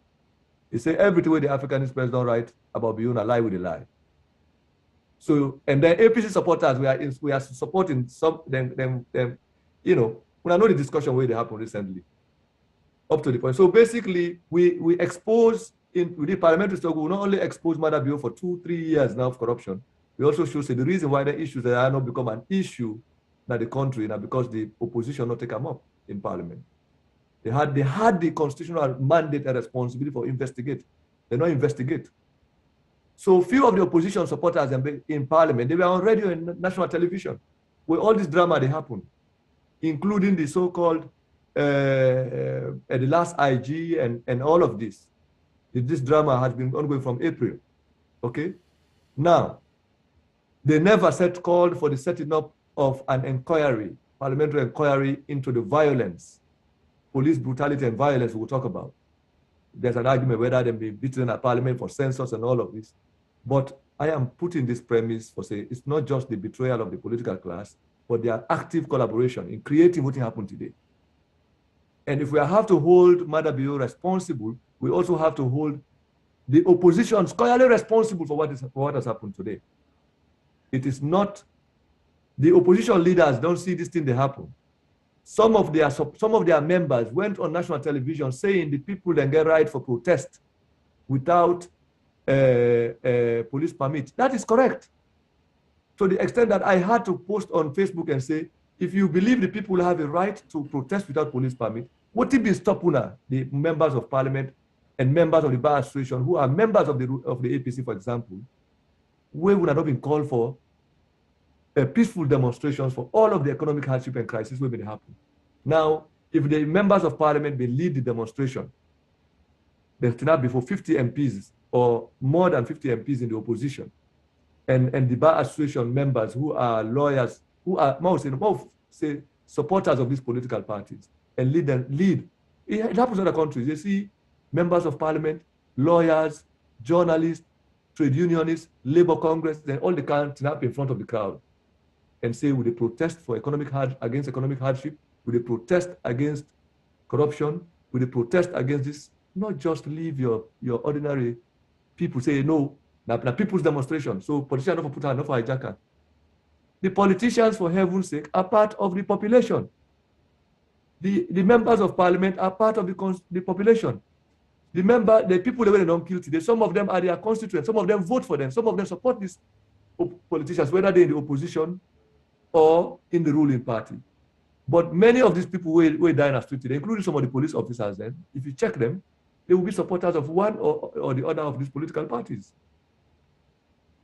And they support some of these leaders. There was silence on the part of members of the political class, even though then they say people in the call for sit-at-home strike. The politicians in the parliament was meeting all of the members of parliament. Then when people sit down, then they are all. They talk about sitting at home. They know you're going to turn for go work. Then they strike. You not stop the members of parliament for going to parliament for talk about law. In fact, today, when the demonstration may happen, they had an order paper for, they get scheduled, not a schedule for talk say today, them for debate and approve a constitutional amendment and also a political parties law. A new political parties act, where they not tell the people what they're about. So what does that mean? These people being aware, they knew that violence was erupting, was going to happen, then they took no action to even try to prevent it and help the people for organize peaceful way for protest and articulate people and grievances. If Parliament will take up the responsibility for hold BO to account for all of the evidence of corruption we don't publish, for the failure of the government for address the question of salaries, for the failure of the president for protect the national treasury, there will not have been a situation today where ordinary people will come on the street and confront policemen there for theft, say Madabio must go. Now, the demand Madabio must go, yes, it represents the genuine aspiration of people, and because they feel say the only problem now we get at the country now Madabio and I don't cause all everything. He is part of the problem. Okay? He has amplified the problem. But it's a problem also that the APC in the past regime of the APC also produced. Because we see how people have been dying at Kabbalah, people have died at other places where we don't see the continuation today.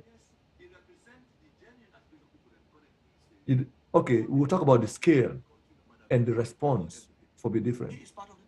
But the fact of the matter is that this still when they talk about spontaneous uprising, the casualties of today, the people that we don't die, the citizens of Sierra Leone who have died, whether they were working for the security sector or they were civilians, the deaths of these people the responsibility of that has to be shared completely, in my view, on the heads of our members of parliament and the political class collectively, who have remained silent, complicit in the terrorization of the population by Madabio's policies, his style of governance, his effort to loot the treasury, and the silence of the parliamentarians. When parliamentarians by April begin to talk about fake degrees, what did they do? Then decided they would set up a committee in a parliament for investigate fake degrees, which is fine, it's a problem.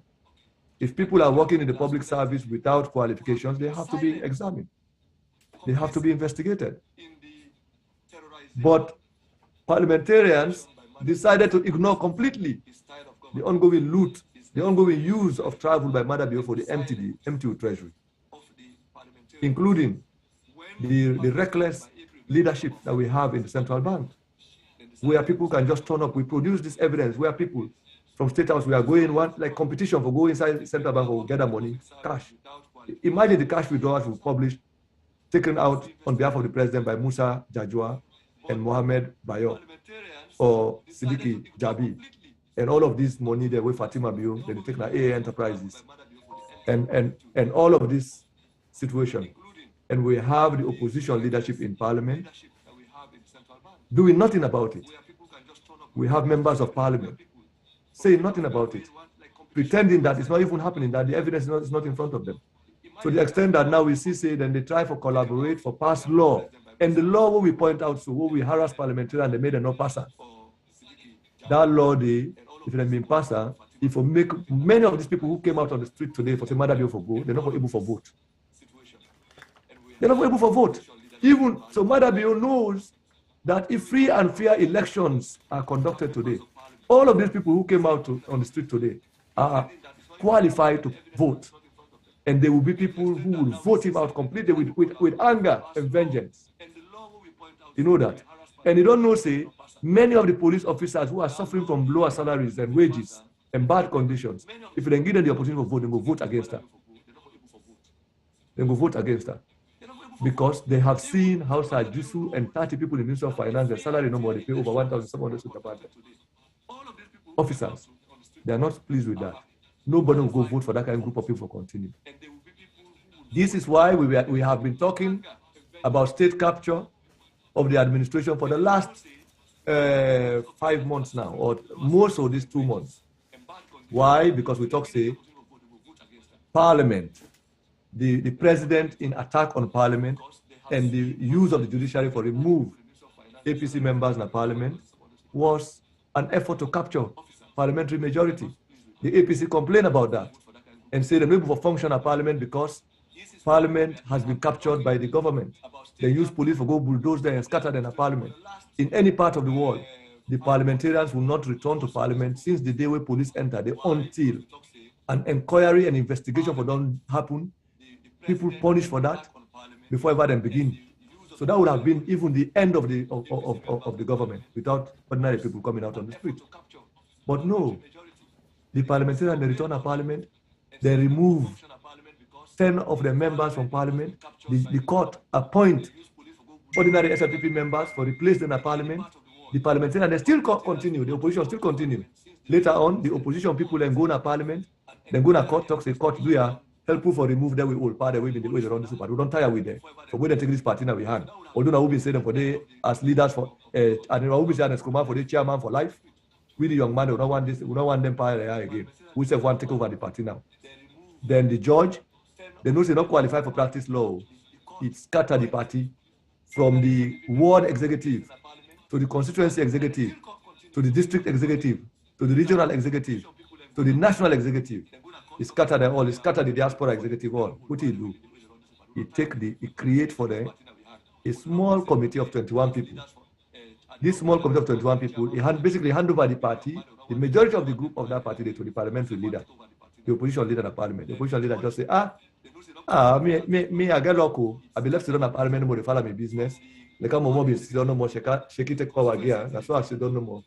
The court, Justice Fisher can't take power. Give me. Hey, I get luck.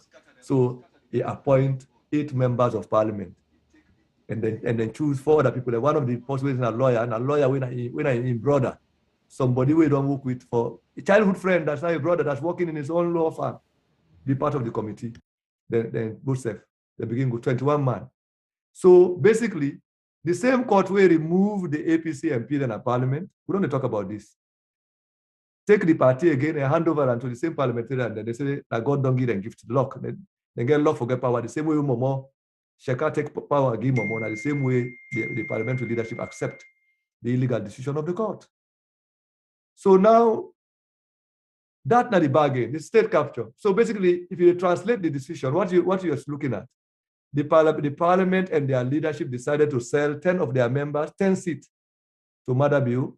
Madabiu self help them for make them dismantle their party and take the party and give them. Then self now they can try now for organized convention and say in exchange again, we will allow you did. So this is what we found out. This is what we found out from June now. We don't investigate the corruption. We say, what did make this parliament do they take this decision? We go on investigating now. We don't can find out. Say, oh, we know say opposition people in the help this government here. We know say this government will get second term. The only way we go get second term is for rogue. You know, we will rogue with this kind of mass anger. All man don't hate everybody don't fed up with Madabiu and thief and Fatima, the arrogance and all of this. But the only way this government believes they go win and get for rogue. How do they go rogue? Pass the opposition help them. Would I then have the opposition wake up for help them? Why? We begin find out. The opposition people and someone they say now, and let's go don't sell the party.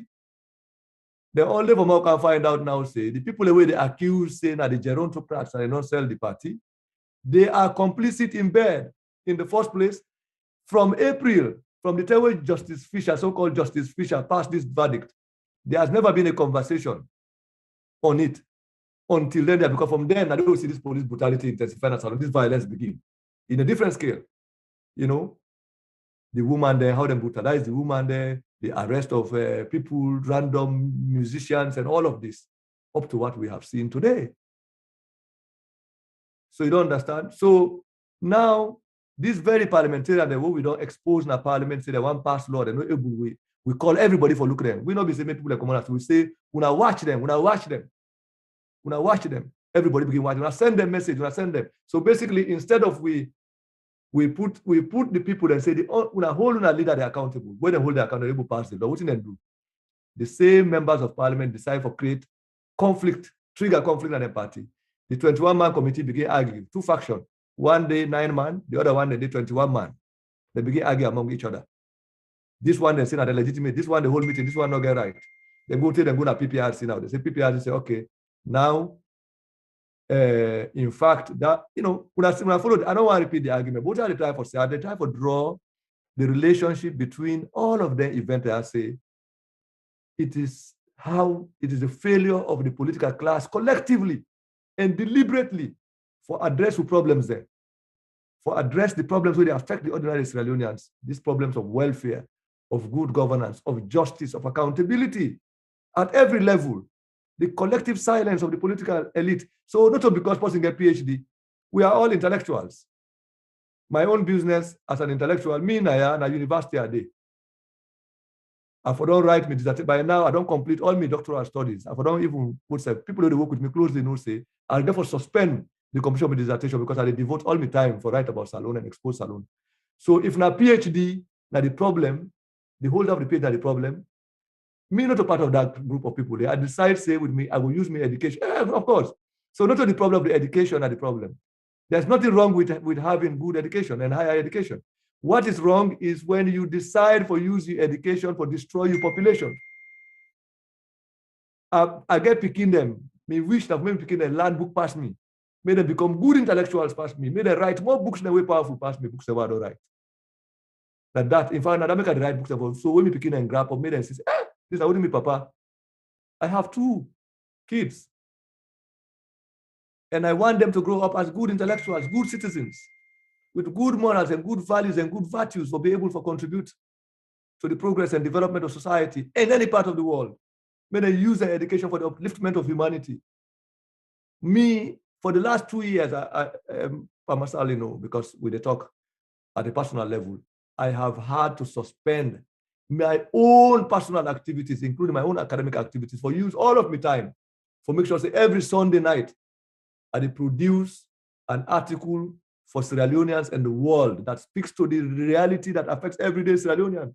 Not because the people in power are not sabi there. There is nobody in the government of Sierra Leone, from the president to almost the least person in cabinet one, who are not sabi on a personal level. There is nobody in the opposition in the past one and in the present one not sabi. Make I tell you this. When I begin to write about the opposition, then they have to talk to them, then they help Mother Bill for the election. Some of these opposition people then begin to accuse me and curse me. But when they curse me publicly and tell the members they curse me, secretly they send people and for bring me back. Say, so now that I say, in fact, I tell some of them, in fact, some of them say, now we young people and from my own community. I don't want to use ethnic group now. But people from my own community, including some businessmen, in fact, way back February 1st, I tell you now, this is thing I don't ever talk, because I hate to talk about certain stuff. But make I tell you, February, when I know say February 2021, we don't publish 2 articles. For the first one, we say Mother Bill don't spend 5.2 billion on December holiday. The second one, we say they don't spend 10 billion for go Lebanon. Now the people and some people that are getting them saying I'm a party inside the government call me, hey Cherno, this one, the president don't say more talk to you. If not anything there for settle. Now tell them, say, there is nothing here to settle. And Mr. Masali, because I tell him these things, I said, there's nothing here. There's nothing to settle. It's not a personal conflict between me and you. Nothing now for settle. You have to, how do you feel about the president taking $1 million, going to Lebanon, and we come, 2 days we come, talk say, they go attack in predecessor, they go Holland and Makeni. How can a thief decide to arrest somebody that he thinks is a thief? A bloody hell thief. I said, look at it. How do you feel? I said, not really enough for discourse. So when they say they know they come and begin to send them about to attack me, then I write about Fatima now. Myself produce more evidence for Fatima. I write 2 articles for Fatima. The first article, now you go on radio, you see me in a TV, live broadcast. You see me begging them for job, this and that. Talk. And I've never met the wife of the president. I've never met her. I know the husband because I've been active. I have met the husband. I would say I get direct acquaintance with that. But this is me. I decide, say, I no go allow me, I don't see myself with my education and my family discipline and my principle for go work under somebody who not mean well for the country. I find it impossible to do, even if I suffer. So when he said that, naturally I'll feel offended. But me, when me not saying a lie, then the lie, I decided I will continue my work.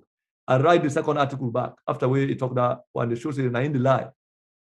Then after that second article, a businessman in Salone, and this is a businessman, they be right by APC, who had approached me in the past for talk, say, in a friend of the president, they talked to me for declare for APC. I said, no, impossible. I don't go do that. That somebody will talk to me in the past. And these are stories where I talk publicly for the first time, but people who I don't talk to privately know. I don't talk. He said this businessman talks, say they don't give him, in fact, $1 million for bribe me. I tell him, say, the first question I ask, are you okay with the situation at Salone? You happy with how Mother built the thief and how the country had? He never answer. I said, no, answer no more. He said, no. I said, well, go tell the wife of the president, say, first and foremost, before you talk about talking, may go talk, say, what you talk about me first, a lie on TV. A lie, the lie. Talk less. And I don't do what I do because of money. So, in fact, what we don't know for talk, 2 hours after we talk, now publish the third article where I talk, say, the president, the wife, they use letter them for take money, go to GTV. That businessman, you know, ever call me again. The person they send for can't say they bribe me, never, because what I showed 2 hours after he talked to me, why I don't vex, I even published, I go ahead and publish the third article for sure. I committed to what I do. This was the first 5 articles in February. So why, in fact, for me, the lesson where I learned, they say, this man will be saying an APC supporter. How come they can't talk to me now for make a stuff for write about people away in the SLPP businessman? But I not be understand first. I just begin to say, Salone corrupt. Look. So now, if 1 year later, I don't can find out, say, now opposition people there will be the work, where this businessman they work with, where they see, say, me publications, then they affect their own because some of them get their own flag bearer ambitions. Then the Glady, in fact, in the Glady where they don't accuse some of them company, then say they corrupt in COI. They want me to say the publications they want to do where they talk, say the whole government of Madabiu corrupt. Madabiu no go get the moral ground for accuse any other person of corruption and use corruption for exclude their own APC comrades, the APC comrades where they fight for flag bearer are not for able for compete. And then they use this businessman when an APC businessman in the past, where one can talk to me on behalf of SLPP. So at the time, I just thought the businessman was acting on his own, not knowing that there was a hidden, me they feel say, so now a year later, when they near the election now, then they near, because they don't try to for talk, say Africanist press they lie. They don't sack people inside the government, they're not able. For things they still, would they produce evidence. They don't try for bring other kind of distraction conversation then for cover Africanist press, work, would still produce information.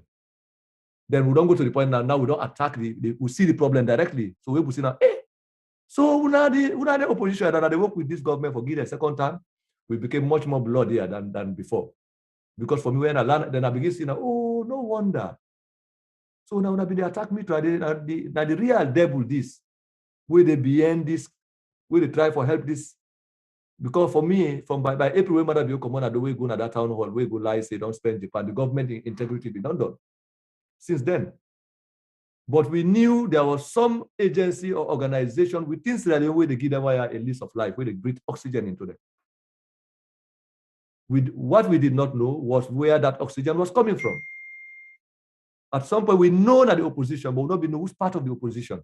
Now we don't find out, say, that opposition where they give the government oxygen, where they help Mother Bio for try to survive this, is located in Parliament. And since we exposed that day in Parliament, when I noticed there has been more crisis in the country than we have witnessed it, to the extent that now we don't see bloodshed. But I will tell you, say, if them politicians will succeed for pass the public elections bill, the next step what they do, by the time they do the public election, they get a list of 37 people we land. And I've been talking to Mr. Masali this because he and I talk about certain stuff. Because most times when they happen, me they tell them how I see them, how I think about them before even it happen. If you ask them, he will tell you, say, I don't tell her and say, this thing in the program, so. Then they try for make the country go into a conflict, into into crisis so that Madabi will get opportunity for use military power, because the government and the opposition will try for help, and they've been so badly exposed. They've been defeated in parliament. They don't run good at the political party for the opposition. Don't go run at the political party for maintain the political party, so they're not going to be fully exposed. Now we don't begin to show the illegality of the 21-man committee. Crisis don't happen there. So for me, they're going to PPRC, we don't expose them there back. Now we try to expose the court. Saying that the court, now the court, the use of the court, because for me, we are all, nobody can use corruption to eliminate any of incompetence, because we are dealing with a bunch of corrupt gang of thieves spread across parties in Sierra Leone. That's not the unfortunate thing we deal with as a country.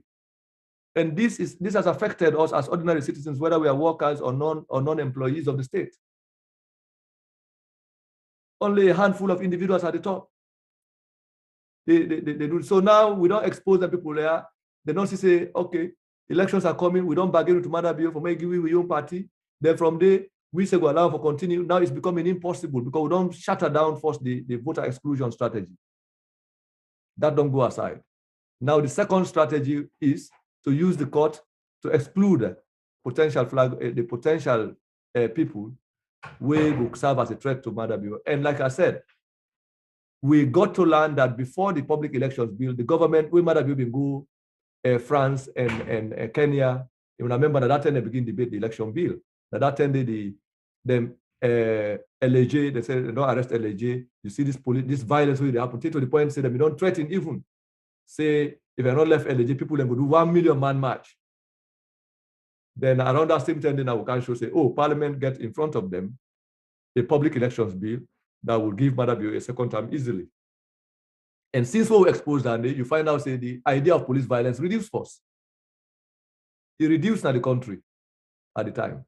Because everybody be focused on Parliament now. We focus on Parliament. Parliament try all kind of way, they're not able to pass the bill. The NIN and PR, they then begin to say, now Madabi will get the right now for declare PR or boundary delimitation and all of that. So basically, we made it impossible for Parliament for try for help Madabi for the election. Now then, decide now for going and party now for go carry good effect. We went there again to show the illegality that was ongoing. Now they begin going at the street now for inside their own supporters for even insult some of we. That is the context in which this violence has erupted. To talk about it outside of this context will be to separate, to begin to sugarcoat the problem itself. And me, they always say, every good doctor starts with a correct diagnosis of a problem. If you get headache, you get joint pain, you get, like when you get malaria, they manifest itself through different signs and symptoms. Some can be loss of appetite, some can be joint pain, it can be headache, general body fatigue. For we with the sick malaria, they use the malaria example. So if you go to the doctor now, you say, hey, doctor, what did I say? I get that. You take paracetamol, he give you. You take paracetamol, so then after 1-2 hours again, your body don't begin warm. You don't begin get temperature. Then you don't, the malaria, because the malaria is right there. So if you want to cure, first and foremost, the doctor will have to do comprehensive diagnosis and say, oh, all of these signs and symptoms with the experience, with the manifest as headache, joint pain, or other kinds of loss of appetite. Not to for me, you go take vitamin or paracetamol or a pain killer, but you suffer malaria. You have to cure the malaria, and curing the malaria don't mean say therefore look at the conditions where they produce the malaria. If the malaria is the result of the parasite, the mosquito parasite, which causes the malaria, what you do, you find out what generates the parasite. What in they give rise to the mosquito? Maybe that the environment will not clean. The environment dirty to the point that you get a small gutter, then we get garbage inside, where they make the mosquito they produce inside the mosquito come on the dirty water, it can inside you also, it can bet you. So you like you go and give malaria treatment. Even if you identify some malaria, they give malaria treatment, they flush them out. After 1-2-3 months, they get malaria again or typhoid. You first and foremost have to understand the conditions that we produce the parasite will give you the malaria, the causative agent of the malaria. Until you get rid of that environment where you create the disease, you know, like you take medication, you know, go. So in this case, we cannot just look at the violence today. People then get right for the police respond badly. The people and some people will talk say no, the people that provoke the police to violence, because that is basically, we are arguing about the symptom of the crisis, not the actual cause of not the crisis or the cause of the crisis. And I'm saying the cause of this crisis have to be looked beyond the event that happened today, beyond anybody's call for demonstration, okay? Beyond whether the police response or the youth their anger, or who spoke to the people, or lack of government communication to the people. The point is, how did our politicians create, run the government, run the country to the situation where we are now in this kind of tragedy? We don't face this kind of tragedy, we don't manifest itself today. Because if we're not able to discuss them from that point today, what we see so today, it likely be say back will happen tomorrow in a much more dangerous form. It will happen back next tomorrow. And this is not the first time it is not happening. No. People have been killed before for protesting. Before then, people had died yourself. We see how tanker broke down, petrol the commodity. Then people run for go take the petrol, things that they don't get away for profit, for solving poverty. Boom, explosion take place. Up to today, we not even get the actual number of people that were died in Wellington at that fire incident. Nothing has been done regarding the fire service. How many? We not get up to 10 fire trucks as we talk. The money taken by Madabio alone as pocket money, where they go to England, then they are £70,000 separate and $35,000 as Iyun out of pocket expenditure. Then the wife took £20,000 and $35,000. I will show the transactions as I say. Then that is not that is exclusive of that money will be not reported when I say, then why are going at the embassy 95 times. So we check. It is in total, we're talking about nearly £200,000 or more than £200,000 collectively. That and how you call that? And basically over $60,000 as well. Where they don't can go in one trip. This is not the first. We don't show them TRT, we don't tire. For me, I have gotten, so when people talk say, you know, they write again about finance, Chernobyl, the APC, for example, we'll begin to talk about the parliament. They say, no, Chernobyl, they talk about finances no more. No, we'll not talk about the APC.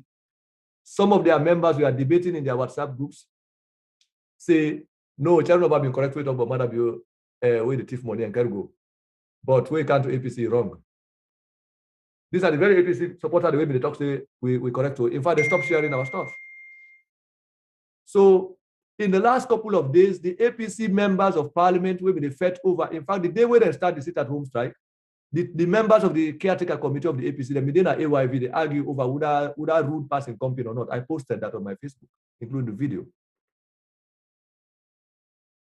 And today, many of the people who have died on the street, we are basically protesting and saying Madabio for go. But if Madabio for go, who do you think is the next in line? It is supposed to be, if we look the dominant political parties in the country, you go say the APC the next in line. So if the APC the next in line, basically what we have witnessed, basically you could say people that we want for replace Madabio with APC came out on the street, and citizens of Sierra Leone died. The opposition members, they sit down at their houses. The leaders of the opposition sit down at their houses and with them picking them comfortably. They were watching the scenes on WhatsApp videos on television. The same way Madabio sit down in England, they watch, they see. Now, before even this event happened, I had posted that the opportunities for the defeat of Madabio in the next elections exist more than ever. We'll not ever get a situation in a country where people are so educated and so excited about voting against a sitting government as we have it now, to the extent that the government is afraid of the election. The government has gotten afraid of conducting an election, talking of fairly competing in an election. Now they have to find ways to prevent people from voting. They're not able. Prevent other people from participating in the election where they think, say, this person here, in one power. Not money, we don't give money, we want power.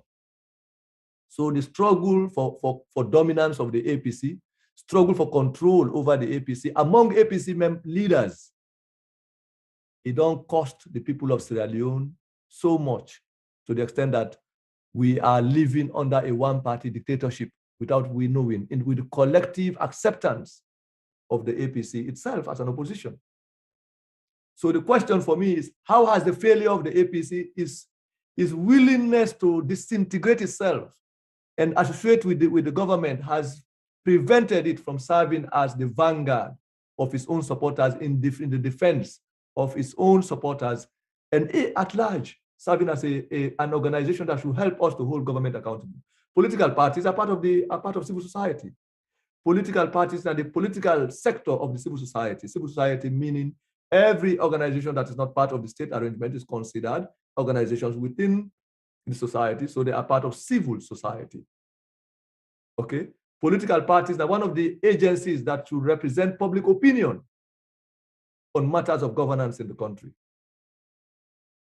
Political leaders are supposed to be opinion leaders in the country. How many issues have arisen in Sierra Leone where you have opposition leaders speaking on those issues or writing about them in the newspapers openly? They have failed. Over the last couple of days, some of them and their leaders, including members of the APC, for example, were on national television talking about people and get right for protest without police permit. But then I told them, maybe the post say, some of them, where they holla say, including members of parliament and the others, people, when supporters there, and when the citizens of Sierra Leone get right for protest without police permit. Yes, that's true. Why did you not protest when your 10 members were removed from parliament? Why not been calling on people for do peaceful protest? Why did you not protest peacefully against the destruction, the violation of the sanctity of parliament, the violation of the supremacy of parliament by the executive branch of government, where you start government with executive power, taking the police to parliament and driving away parliamentarians, imposing a speaker? The members of parliament were still comfortable sitting under an imposed speaker, and they call her, yes, honorable speaker. They accepted that. So all of those events, they are not isolated from the tragedy of today.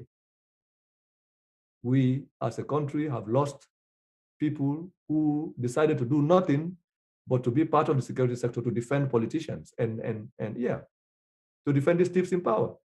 We have lost also innocent young people who are so dissatisfied, genuinely dissatisfied with the poverty, the hardship, who are victims of the actions and activities of all this, of the political class collectively. Now, the politicians tell the people they have a right to protest, and they sit down. They went on television arguing about how to control their own political party, how to position themselves for the next election, how to pass laws in parliament. The people and they confront government, and they watch. Then later on, they begin to watch the people from the telephone there, and they would say. Now, when finally the government, they know say if this thing happen, people die. The first thing the government will say, we maintain law and order. We in our government, our duty is to protect life and property, but they are not protecting the treasury. They are looting the treasury. Nobody's speaking about it. And when you loot the treasury, you're robbing people of their livelihoods. The public finance of Sierra Leone is the property of every Sierra Leonean, young and old. When you decide to make your own personal property, they loot them, take your family to England, leaving the people. The opposition was so comfortable about it when the reporter laughed in parliament. Nobody thinks it's an issue to be raised. Now, ordinary people feel helpless. They decide to come on the street without leadership, without guidance. Face to face, they are willing to even disarm police officers, unpaid police officers, not get better shoes, not get better uniform, one can die uniform. Go on the street, then salaries. I publish images where we publish this police officers not get salary. Then begin.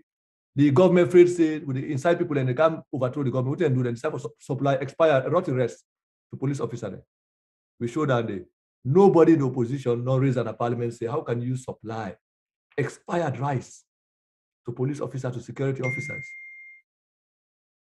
Instead, the ONS, after a meeting with the senior officers at State House, decided to write a letter say they should shut down Africanist press because we highlight all of the issues there. To the extent that I received death threats, No politician in Sierra Leone has the courage or organization self. All of the organizations who wrote a statement and condemned the government of Sierra Leone for attempting to shut me down for speaking out about this corruption and publishing Africanist Press, we are foreign organizations, international organizations, no civil society organization. In fact, as far as some of the sectors of the media are concerned, I'm not a journalist. You don't understand? It takes the CPJ to tell them I'm a journalist. It takes the European organization to tell them he's not only a journalist, he's an investigative journalist that went through some of our financial investigative trainings in the past. They have to defend me. Foreign organizations, foreign entities. And this has also happened to many Sierra Leoneans. The injustice don't happen, including many in the opposition no more. You get over 80 people that were put on a so-called travel ban and travel list. Some of them, they don't left there. Anybody will then find out, say, he don't do it, Madabi, agree for me, Madabi, continue, they left her. Alpha Kanu is one of them. When the SLPP was in power, their example, when the APC was in power, the example for the SLPP, the example of APC corruption was Alpha Kanu. That name they used, and they even paraded in a house. But when the SLPP came to power and Alpha Kanu decided, say, Madabi is the best person for work with her, he said, he don't move from the apprentice to AK-11, members of the opposition. These are the same Alpha Kanu that was on. So the APC and the SLPP, they have no problem with you if you agree that the corruption that is the modus operandi of governance should continue. They have a problem with some of us because we have decided to hold on to these people. So the problem is not just Madabio must go. The problem is the systemic corruption of the political class. That's what I want to say. The systemic corruption of the political class. And that the incident of today is not different, it's not unconnected to the elections of 2023. You get for do with Madabio in effort for get second time at all costs. And unfortunately, the opposition is making it possible for him to do that. They try to make it possible through legislative approach in our work. They are trying to make it possible through the use of the judiciary for exclude other contenders, which we are trying to also expose, which we have been talking about. Now, what's left for them? Then therefore animate the population, for create violence so that they can use the violence as the justification for deploy coercive instruments. So basically they are playing Scrabble and how you call it, chess with the lives of ordinary Sierra Leoneans. The politicians are not valuing our lives. They're not valuing our lives. They use their party militants, their party organizers, their party people across parties for setting up against each other, setting up against instruments of coercion. They are comfortable when I tell me which politician in family member died today. From the opposition, members of parliament, when I tell me if any of their kids were out on the street today demonstrating. None of them.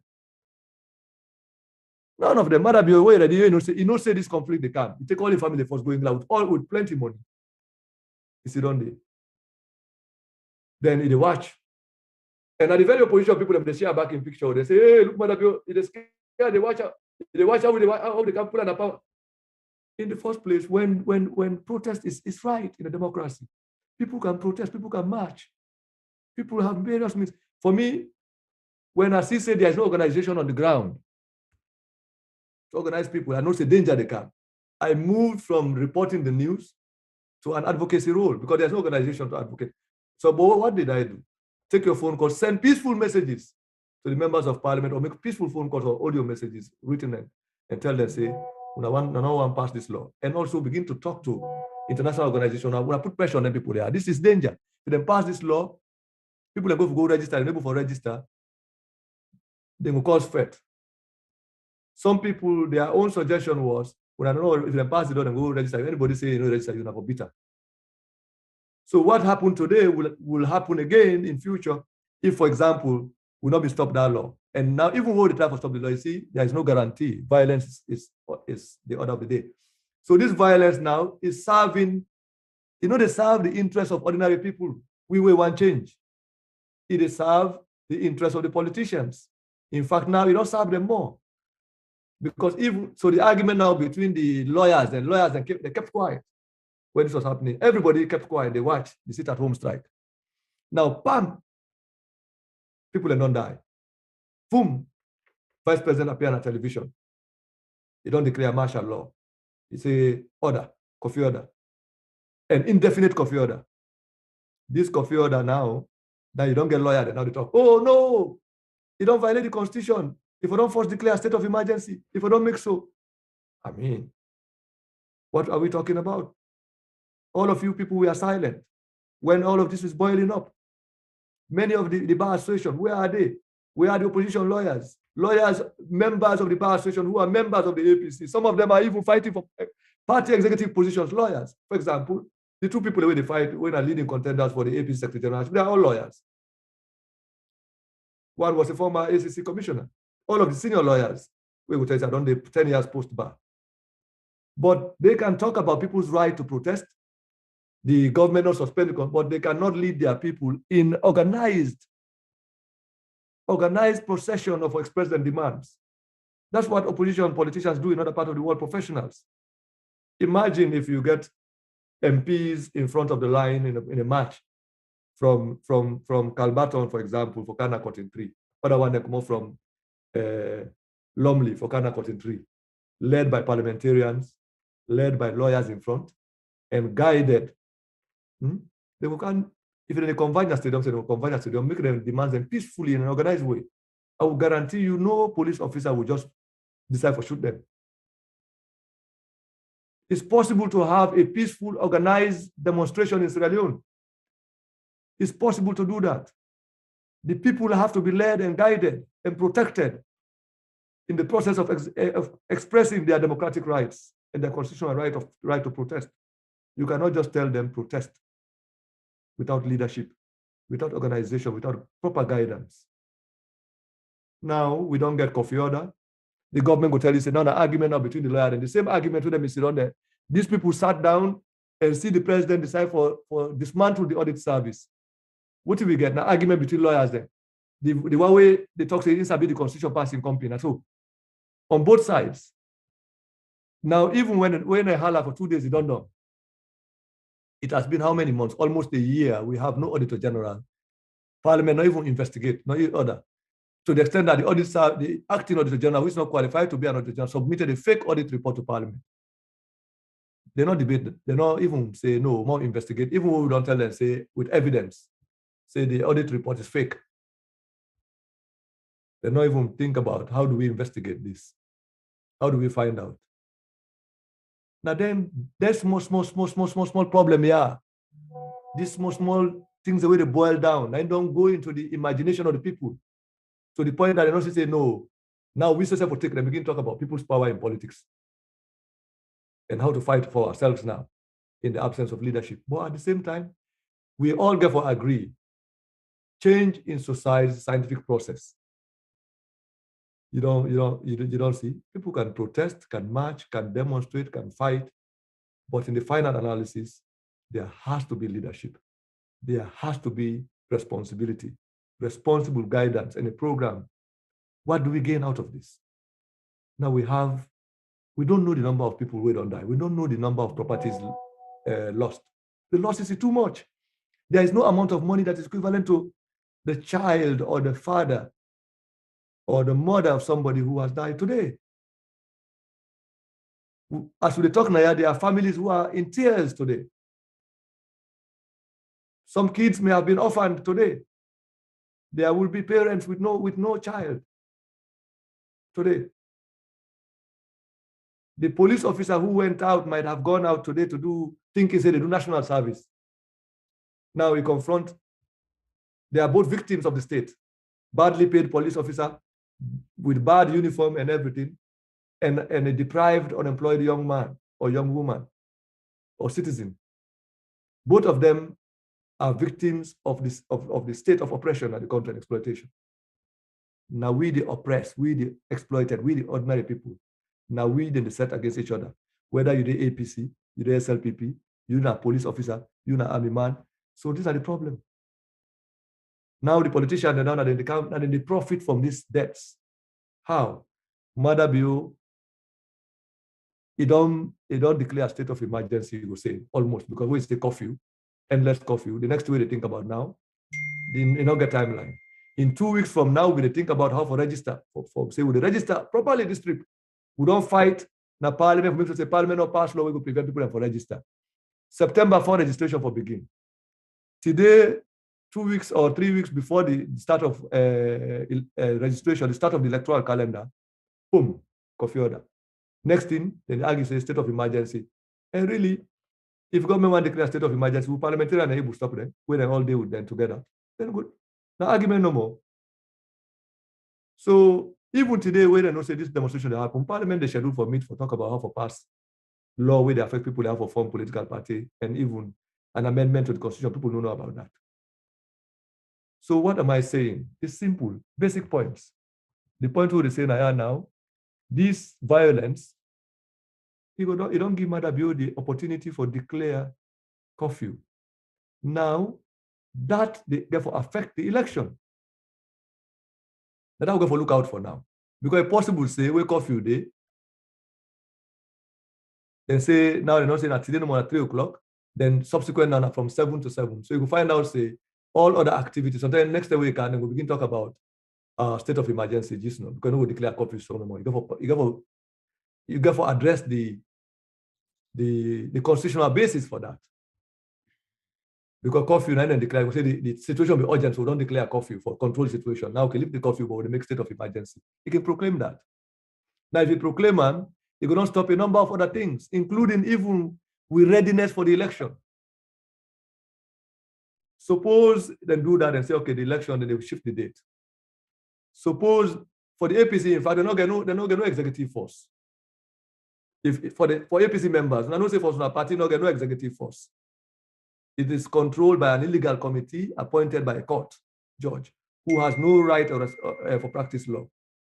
The other thing is that this thing happened at a time when the APC is supposed to make an election committee, begin to election at the ward, this and that, and then go into convention. Now, how does this violence affect political party preparation and organization for elections? How does it affect our right to vote and our readiness? This vote will be wait for this 4 year, all the wait. Say, wait no more. We wait for Madabio for election. Now, election don't near no more. Fed don't happen.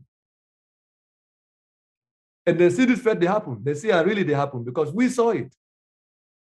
Me, I post about that. I talk say there is no reason for this state orchestrated. I call it state orchestrated because these opposition politicians, they were silent, they were complicit.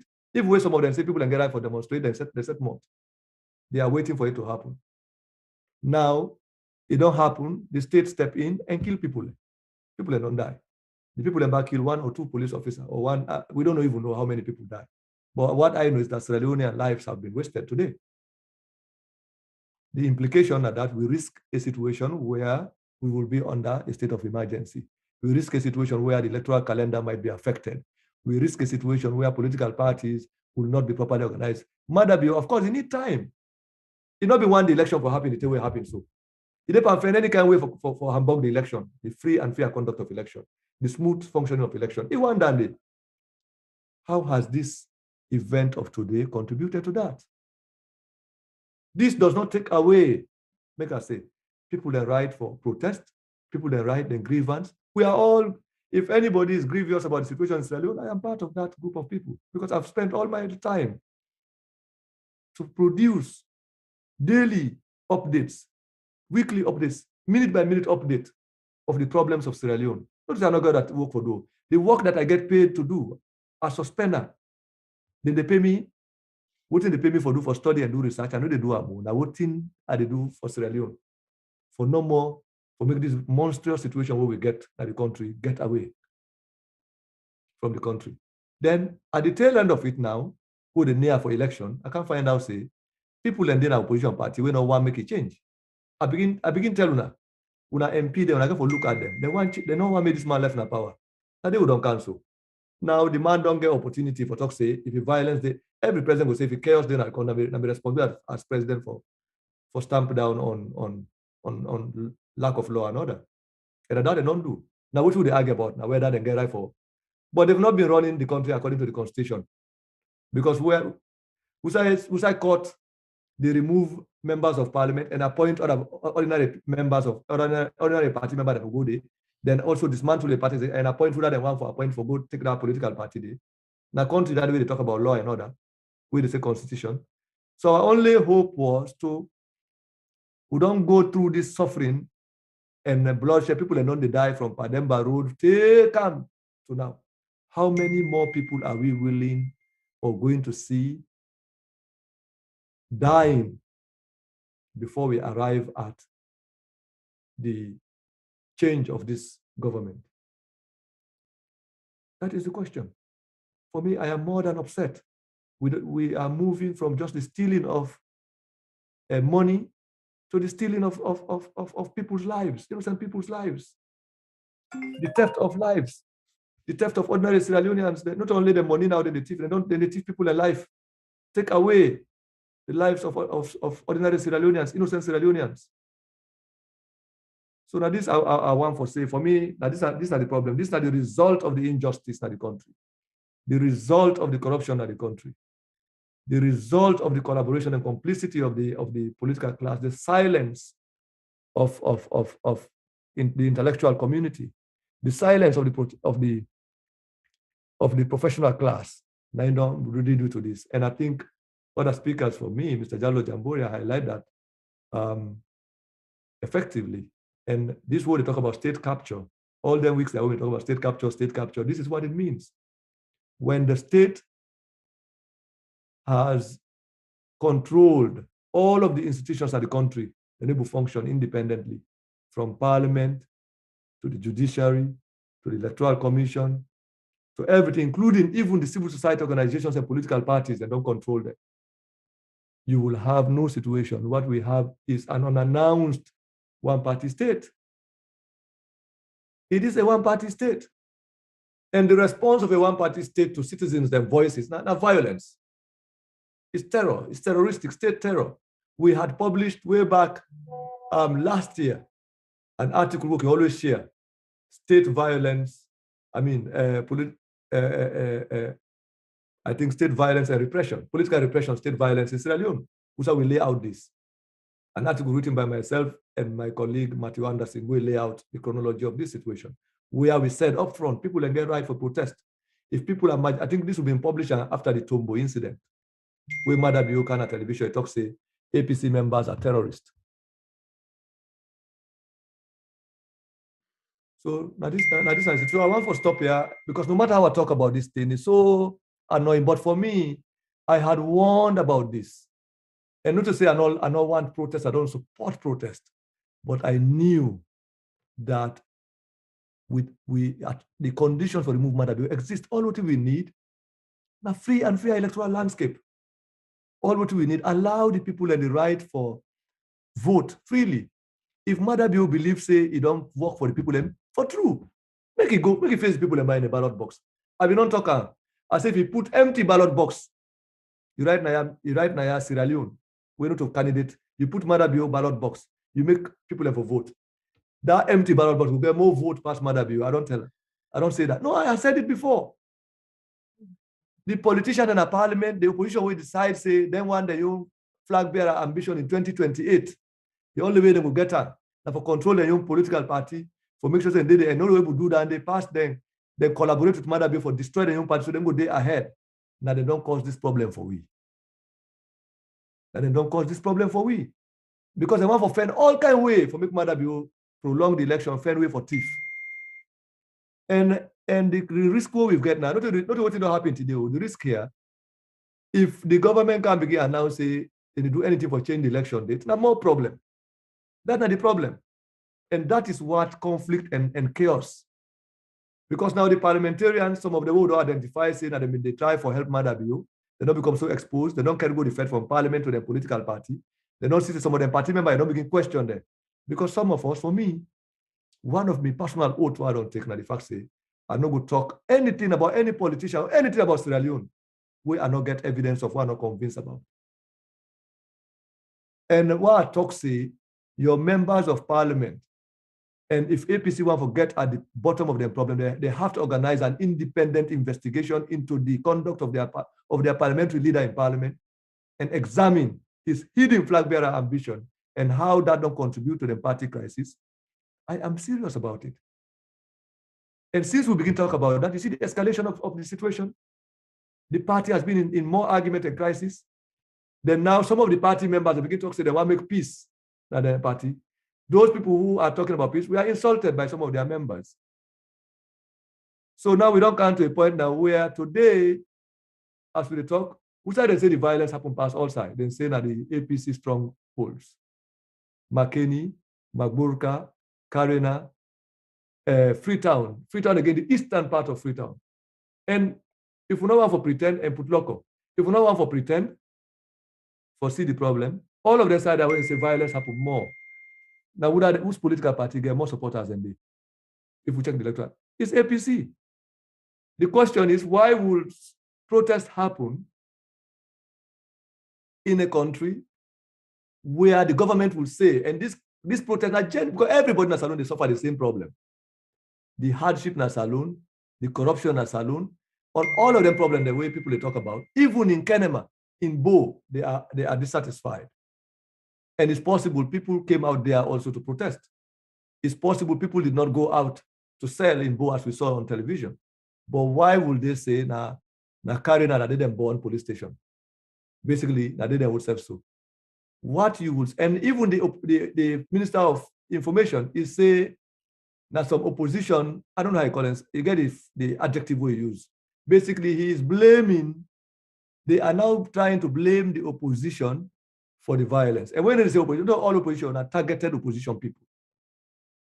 I was even told, and this is unverified, that Medke, one of the APC, then one of the leaders in the eastern part of Freetown, was arrested. I think it was yesterday or so. I don't know if that's true or not. I'm not saying that's a fact. But when you begin to hear this, what you will expect to see in the next couple of days, apart from the arrest of ordinary citizens, these opportunities and they provide, because when you say Mother Biu must go, basically for an elected person, you are basically, in a way, it's a treasonable chant. Okay, this is why most of them know they can't say that we lead this or it's a faceless move. But what I'm saying is, where the Minister of Information told the BBC, say some of these things will happen can be blamed on opposition people. You should not be surprised where opposition people that are considered to be real opposition are going to be accused and maybe even arrested by the government. Then Gindua. So I have said again in the past that I don't divide opposition into three parts. You get opposition within the opposition. Opposition where they're against the young opposition people and because they want for be in charge of the new party. And the opposition that is in bed with the ruling party at night, and during daytime they pretend they are opposition. All of these activities, we don't gather steam in all these 4 years, and I don't explode so today. And this could be not the end of it. Maybe we just don't begin to see the beginning of an implosion with far more self. So we hope that we will begin talk about this situation in a much more honest way, outside of just APC versus SLPP, Madabio versus all of this. Because we don't begin show them problem, we don't begin highlight them problem. For me, I do not know. Even when a member of parliament said the Africanist press publication they're wrong, we write a letter to the parliamentary leadership, the opposition. We say, we tell Wiba, which one of them with publication they get problem? More show the evidence. When we make the list over 2 pages of the title, the number of the article they wouldn't publish, almost more than 60 or so. Each one with documents of corruption, billions and billions. The opposition people they receive a letter, they don't reply with it, they don't pass 1 month. Yeah. So today, if we want to talk about this problem, we have to begin not just by saying Madabio and the SLPP, but the political class collectively. How has the silence of the opposition, the failure of the opposition for take on the democratic questions of the day, the genuine concerns of ordinary citizens, how that emboldened Madabio for continue for do what they do. So Tepsa we don't reach to the point where if people come out and say They are fed up. They have economic grievances and genuine concerns for democracy. They are going to be killed by police officers, by the state. And then they're not talking about the loss of life. We didn't talk about now how to declare curfew, how to control the population containment. This was obvious. Me, I'm not surprised. I see him. I post about her. I talk her. So when I say state orchestrated operation, the states create the basis for this violence. It serves their interest. Protest can do two things. It can help people learn for change the situation. It can also help the state for reverse the gains for the people that don't make. So the question we got to ask ourselves, whether the protest today and the loss of lives don't advance with desire, forget, for help for push Madabio, or it don't give Madabio in corrupt gang of people more opportunity for victimized people than now, including sectors of the opposition. And make we know, say, when they talk about opposition now, APC, for example, they cannot be considered right now as a political party because they do not have real structures. How can you have a political party with no real executives? A 60-year-old party, at least, with no standing executives. We are a court, an illegal judge. So now this thing that we begin to talk about, then they are now part of these events that we don't cause this violence. We are not for allow these democratic questions, both within our political party and the country, for be hidden by the politicians. Because if you not a conflict between the people and the government, you get for big conflict between your own party there. In fact, APC get their own number away they ahead. Because this halala way don't begin between the 21-man committee. They get for translate into the composition of the 24-man election committee. When they start then a small election, then and they defend get for itself. Continue back. So the horizontal conflict where they claim people and lives, including the one that we don't go brutalize na Samoya Bendugu by election. The one then today, the one then na Pademba Road, the one then na Tombo, Losar, Makeni. The death toll is climbing. The death toll is climbing. So no matter how you talk about this situation, you cannot sum it up. But key thing we get for take away the political class get a lot for answer for this. They have to be held responsible. These people who die today cannot just be blamed by the government in power. The responsibility, the conditions and the responsibility for the death has to be shared equally on members of parliament who failed to raise up the issues that people came out, that forced people to come out on the street. Issues where we don't report about, we don't show evidence about, we don't talk about. Because if people are commoted and fed up with Madabe because they corrupt, the thief, Africanist, for example, provide the people with that information. We provide the people with that education. We help for educate the people about how Madabe the thief. What did the parliament do? What has MPs done? Nothing about it. If they had addressed it and hold Madabio account or talk about it, raise them up, maybe it will have started as a check. Maybe we'll not be arrived at how we did so. So I want to really stop here. I have been talking and I'll continue to talk almost clean about this. But I just want to say, make the opposition not feel say their explanation here has to start with Jules de Jallo, not follow the constitution. Madabio, not care, not talk. You know they talk, he just left the country. The opposition, they have not said anything. They haven't been saying anything. They have not talked about anything regarding the welfare of the people and the corruption of Bio. Why have they not talked about it?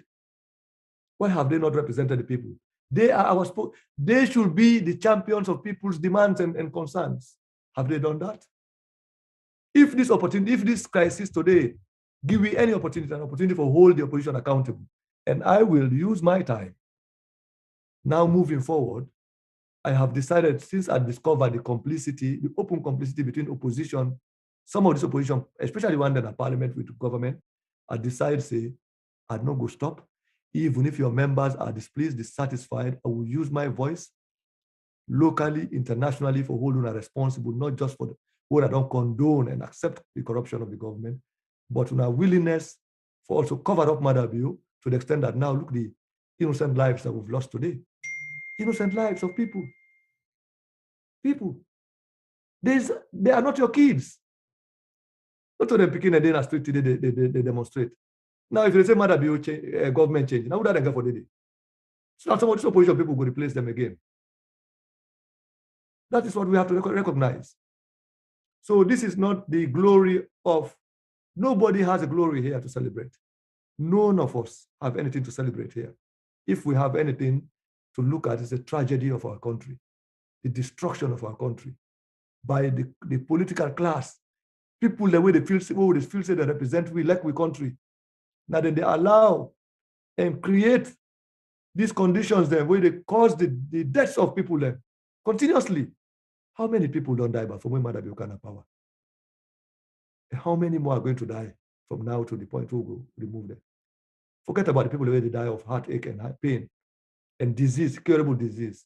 People don't die to police, the rifle of police officers who are equally victims of the corruption of the country. This is the situation. So I want for pause now. Left with me, I will just end the meeting now. I don't know. We don't talk about coup. I mean, the one that would say go thirsty. Very broad perspective, and some of the things that we explain seem to be a little more understandable from why they look at when you talk about political elite, political class, then silence, and then complicity. At the review now, they see some of them tears. I say, oh, something I make them do this. Something I make them do this. For example, when you look today, in fact, we're going to talk about the Justice Department, the Judiciary. We talked a little bit about them, but not so that in-depth way. But again, recently you shared the instructions with the Judge Bingi. What you make me find baffling about all of this, and why make I feel say deliberate, the way how they structure the 9-man versus the 12-man. First of all, the man when are the 9-man leader, 9 get the case, 9 win the case. But the Talek was say, when the judge ready for pass their instructions, then they, and to me, badly listen to Chairman Oba, it seems so deliberate for let this confusion inside the APC. So now, between that 9-man versus 12-man for make that 21-man committee. I mean, it's going crazy, and probably going to get worse before it gets better.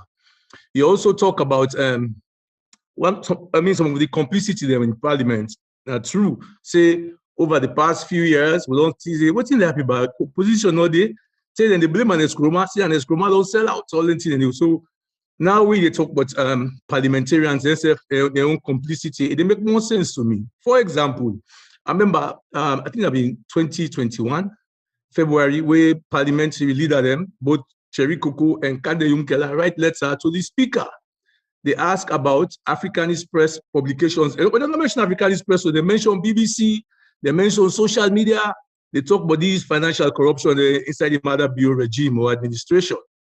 But they didn't mention the Africanist press, who was the source of all of this stuff. To me, I need to show complicity. And in fact, Chairman don't tell me, say, he addressed one part of the parliamentarian them, we tell them, say, you never call Africanist press in him, and they afraid you, and they afraid Africanist press. This is all baloney.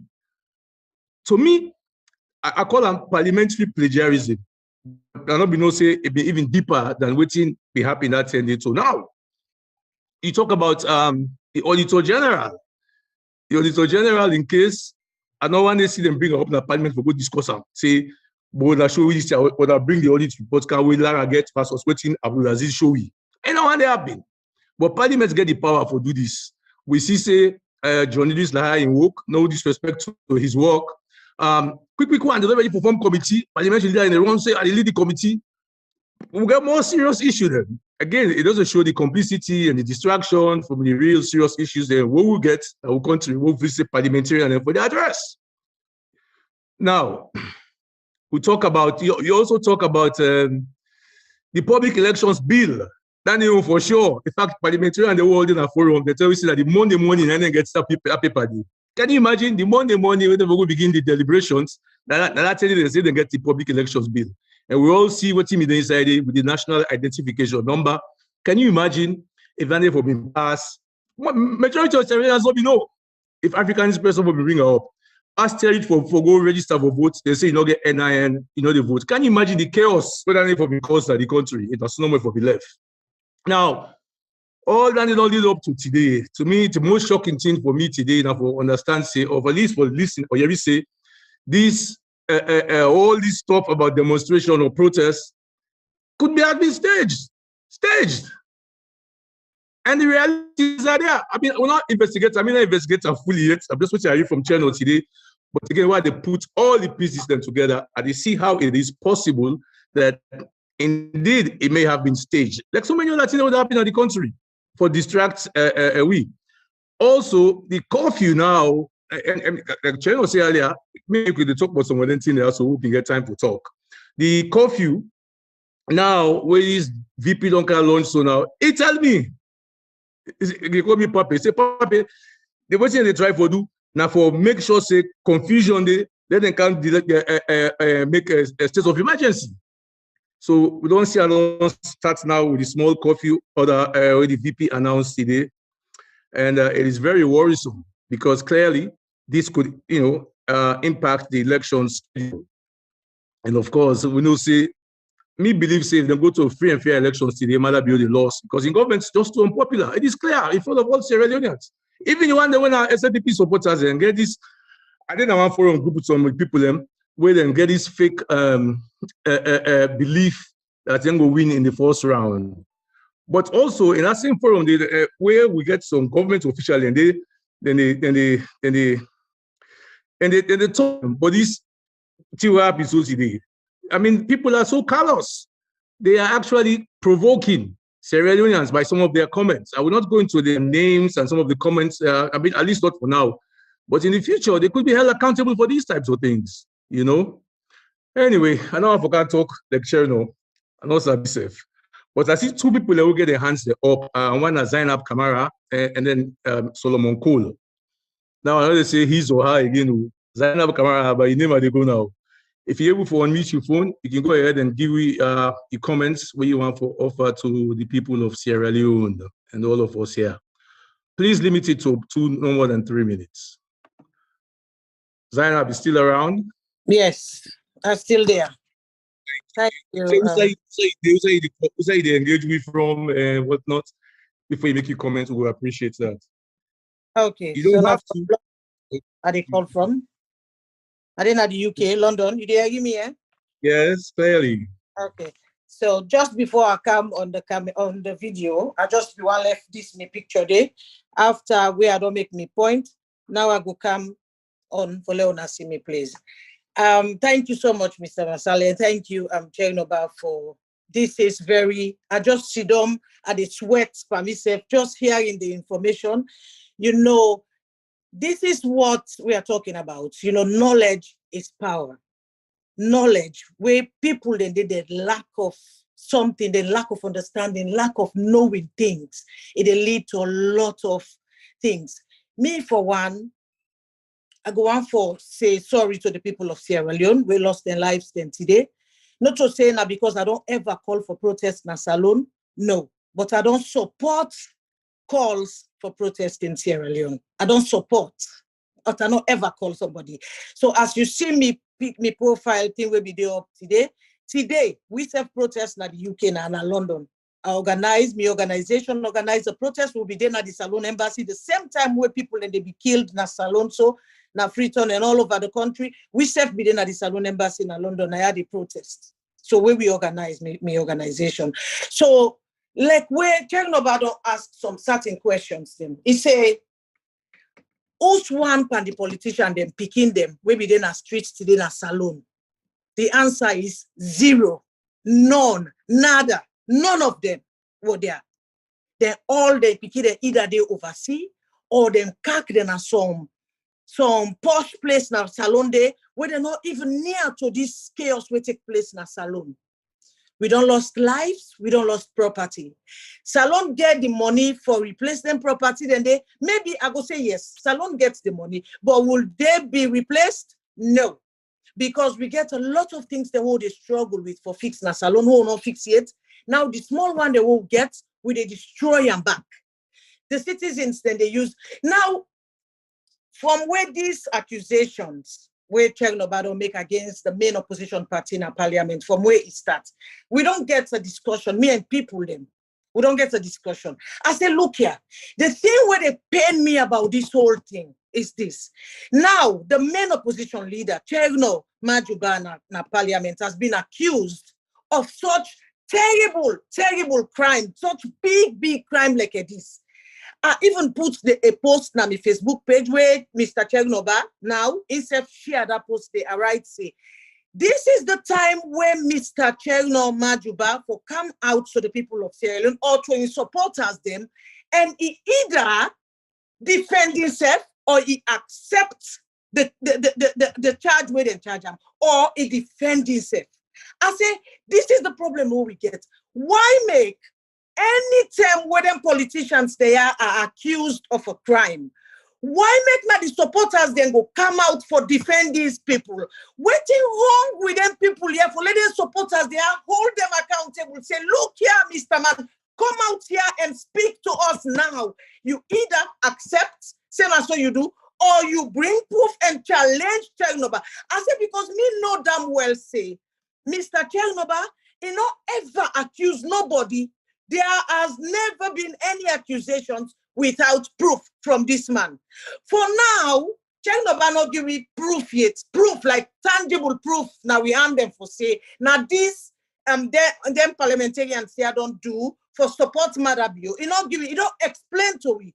But knowing Chernoba and no say he gets proof.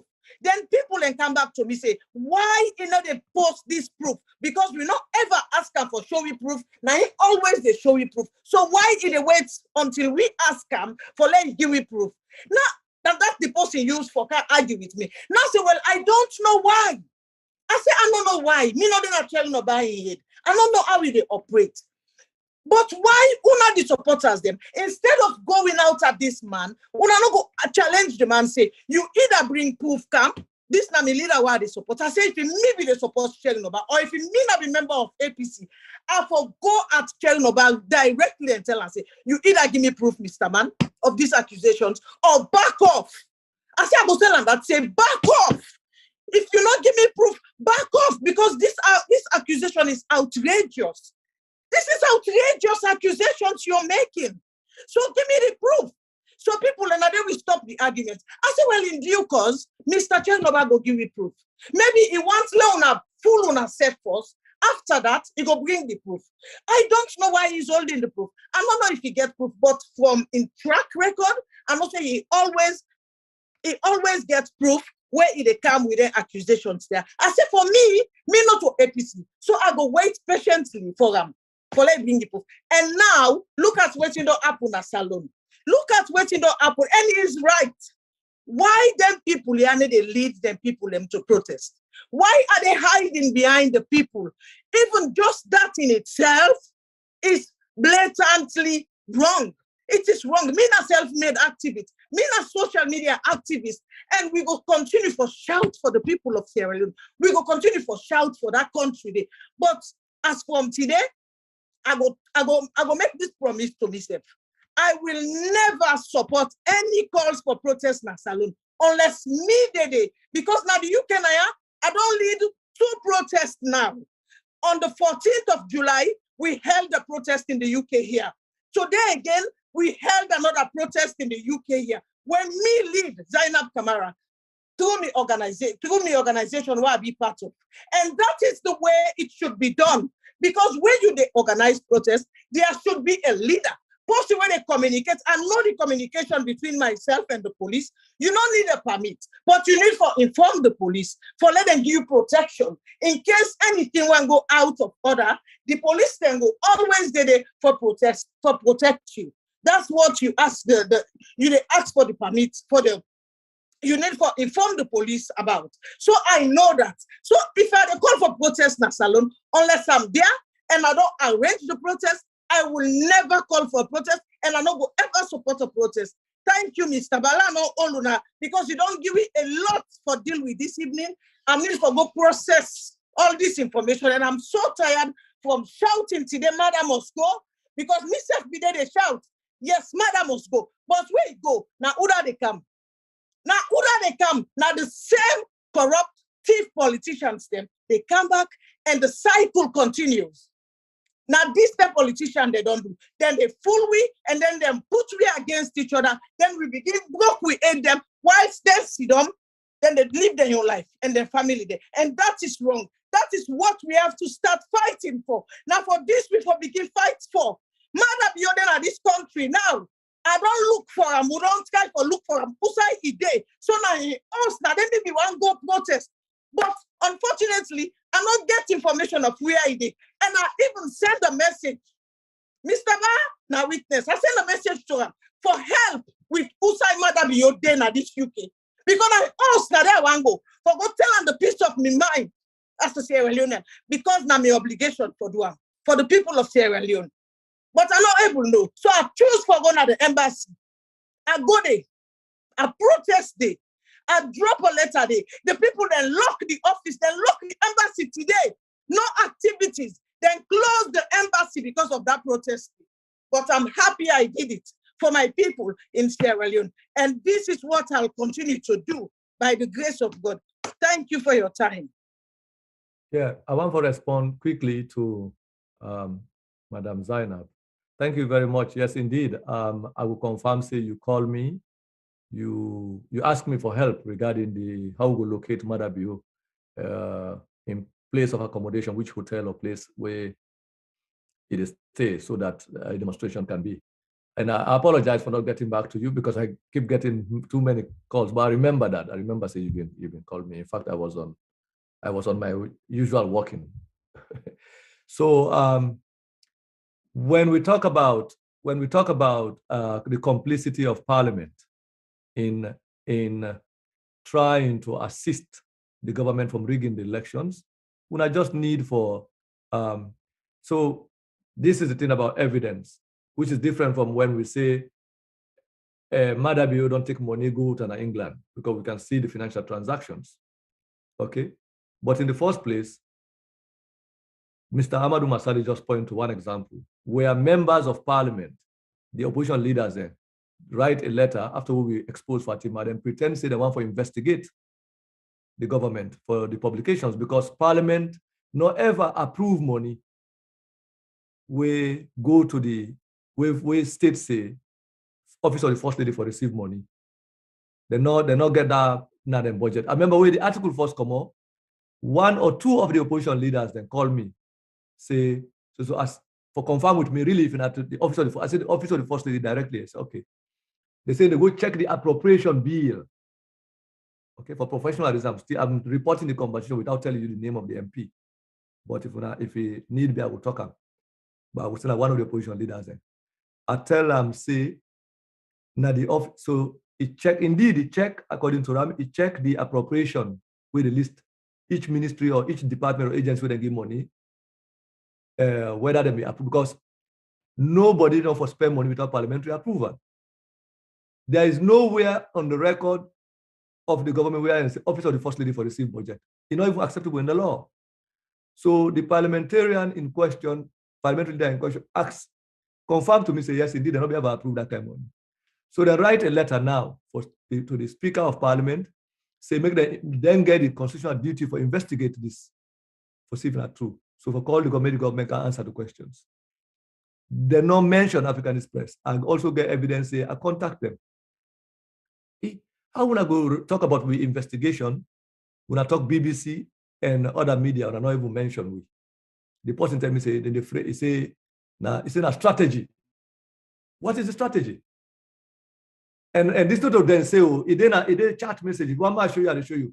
So for me, the deliberate effort for right of Africanist press out of that letter alone speaks to nothing but complicity for cover up the work of the Africanist press. Secondly, that when they write that letter, they don't ever follow up. In fact, they write it on February 18. On the 15th of April, the government, the bank governor, the law officers department, and the president's office hold meeting for talk about what thing for do about Africanist press. This was 2021. Then they write a letter. I get the letter.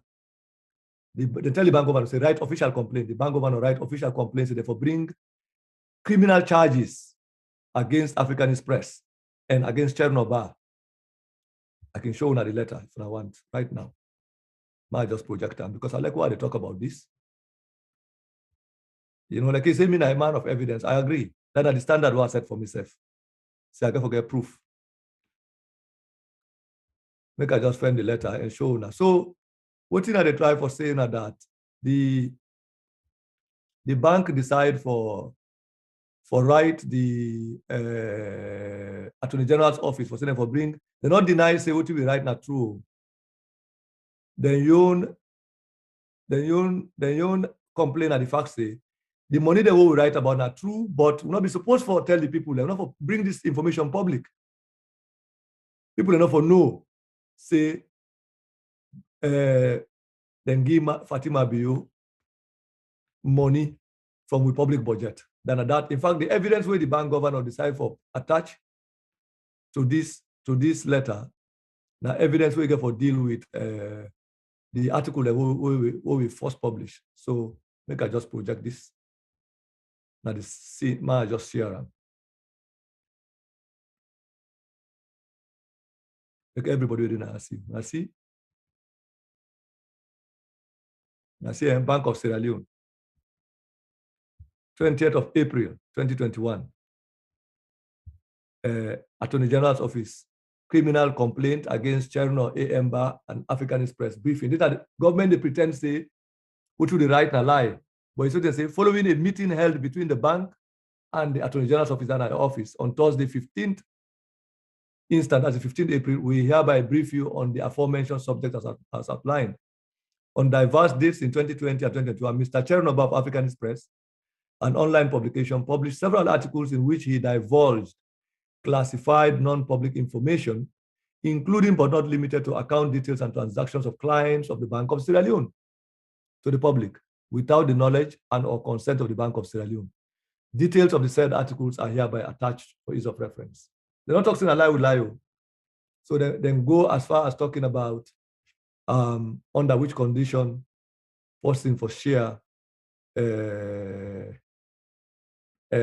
talk about, say, we can stop the share force. Then talk. So basically, at the time where the parliamentarian and the pretend say they want for investigation, they not get mine for right. They say they not get mine for right with name. That they don't let out. But the bank governor, they write letter to the for complaint, say that for bring criminal charges against Africanist Press. Now you don't understand. They find way for stop we from publishing. I want shown at the other page. You know, these are the bank governors, SF right. I just make sure say. So when they ask me for evidence of parliamentary complicity, make I just this in itself, I believe, say that one small example, grain of sand example, but I can show you more if not a challenge. So you see, say further, basically the type of talk say it must be pointed out that the Bank of Sierra, by virtue of objectives of the so inter alia responsible for fostering, with the above in mind, you say with the above in mind, I can just see how this thing up goes small. So we will read that. The issue of confidential information of vital importance to the security of the bank, the financial system, the nation, and its relationship with its international partners. Compromising such security has the dangerous knock-on effect of undermining the sacred trust which the bank holds to the economy, which could in itself lead to economic and political instability. Further, by their action, Mr. Barr and Africanist Press have demonstrated that they are in unlawful possession of property. That is the said information belonging to the Bank of Sierra Leone, and have made use of same without being legally entitled to do so. It is therefore in light of the concerns expressed above that we hereby request, as a matter of extreme urgency, that the Office of the Attorney General and Minister of Justice takes speedy and necessary criminal action against Mr. Chernoba and Africanist Press on behalf of the Bank of Sierra Leone. Such criminal action is necessary not only to sanction the obvious illegal conduct of Mr. Chernoba and Africanist Press, but to also serve as a future deterrent to any errant publishers intending similar disruptive and injurious behavior. The exact line of action which should be taken in this regard, we respectfully leave to the competent opinion of your good office. the Bank of Sierra Leone stands ready to provide you with any further assistance with regard to any inquiries you may have on this delicate and pressing matter.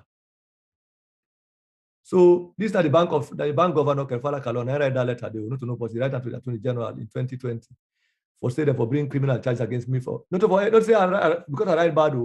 He said because the bank statement about how they give Fatima money, how much they can go money in and out of the country. Now the bank no more for no. The people that will get this money, when are the citizens of Sierra Leone for no. So by making sure the people that know about this, he's saying a thief would don't thief. We are in unlawful possession of that information. You know, talk about the unlawful looting of the banco by Madabio. The facts say we get the statement, we get the evidence. So the parliament will get power for invite this bank. When they don't right, say, maybe the bank governor go to parliament for explain. The bank governor writes the right to the government, the law officers department, say them for use the law officers department for come after me. In way for go explain why make allow them kind this thief here. The parliamentarian they say they no agree for right say Africanist penal investigate to. They say na BBC. Where they say BBC, the BBC report on Freetown. You know, nine report this.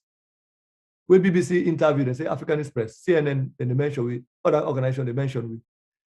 Then so the parliamentarian. So now, a few days ago, when this talk here start, somebody at the opposition tell me say the reason what to make the MP them decide say they don't want to mention Africanist Press by any of them thing, they don't want tomorrow when they second of power. We hold them responsible. The same way now they talk say, Mother Biota, they be the share Africanist Press information. So them are going to go for thief. Make we not talk say, oh, they hold them responsible.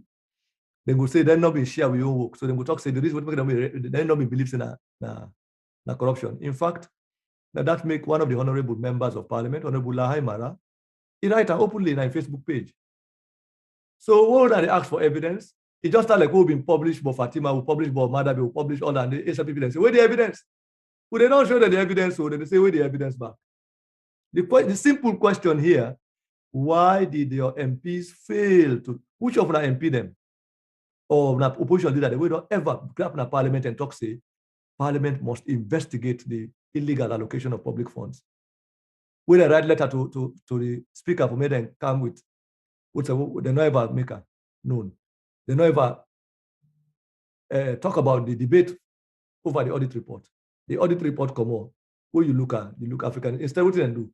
Now, they all agree for me to suspend Lara Taylor Pierce.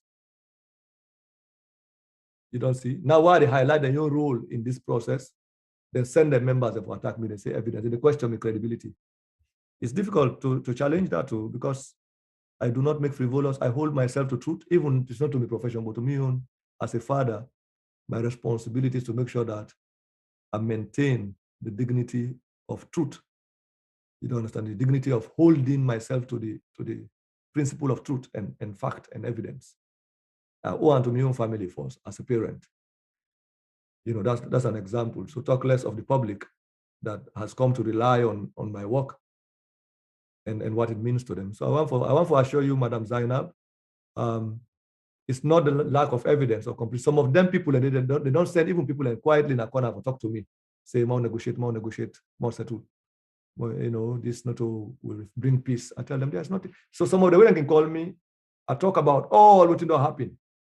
Some of the things they want to talk publicly, I narrate to them. They know they ever call me again after that because they know that they have the land and they shock. Say, yeah, that's all. There are things that can be said publicly. There are things that cannot be said publicly. Sometimes we maintain particular things because of dignity. Much of what I write about, I can write more about Fatima Bio than Madabi. For example, when I talk about the 94,000 pounds that they wire to England, that not means I don't be no say they get pocket money. Madabi take pocket money of 70,000 pounds plus 35,000. Fatima likewise 20,000 and 35,000. And they take dollar and pound at the same time. They're going to take with one hand dollar, take with the other hand like kapu no more. Kapu business. Parliament, they see the evidence, then they ignore, then they forget, they make like say, they exist safe. Which other evidence now want? When I ask them, but why they not talk about this? Some of the Everybody asks that question and they make a palaver. So that the thing that. Anyway, I don't want to repeat myself, but I just the things I need for clarify that because we evidence they are. I don't keep the evidence. I don't show the evidence. The evidence is why have your parliamentarians failed to perform their duty in holding the government accountable? Now I can talk about again, I can show evidence of agreement the way Parliament approve, we don't losses the country. And the debate leading to the approval of those documents include praise from APC MPs then. I get a series of those. You don't understand? So if really they want us to talk about their complicity in encouraging Mother to corruption, we can do it. We can talk about how not to bulldoze and the bulldoze there. They don't agree for approve agreement there. We don't take money out of a bank, give particular company them for do particular things where they not do it. Then give authorization to banks there, approval of agreements where make the government able to give contracts to companies then where them pay money, the companies that not do the job. Then a losses. So if you talk about that kind of loss to the country, not just the cabinet, the parliament will give the approval to that company without even vetting. Parliament approve. Parliament, example now, we catch Leadway company for say they not pay the taxes on timber. Parliament go approve the Finance Act. Some of the parliamentarians they talk to me, I give them information, say so and so hold there. They not do it. They approve, they basically legalize the theft. Which other complicity they look? Or you want me to show you Ghana must go back with the parliamentarian taught from Mother office?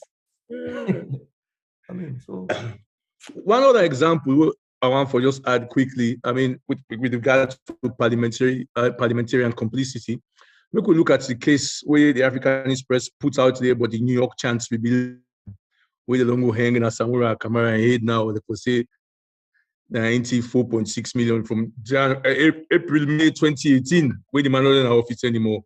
But the point I want to make, why the opposition not can stand up for the former even if you're not in parliament, just your position, boys 10 years or hours for make sure. I mean, fear. They're able to call out. So that's just another example. As Chairman said, not to all sides, they go see them transfer money to sporting accounts, but these types of examples are clear. And if like Zainab say, if the people they allege, then things are so against, they will take action, either defend themselves or they don't carry the mango court, as the other monkey they say, carry and go court. The evidence they, when I also hear you trying to talk, say, they get text message with one parliamentarian leader. So, I mean, these are all. And I not talk say the parliamentarian and thief money too. Not that I talk about. I talk about say the parliamentarians have failed to perform their duties because, and that performance, and not only that, that this law, for example, for help, a law we've been designed for help Mother for get second term.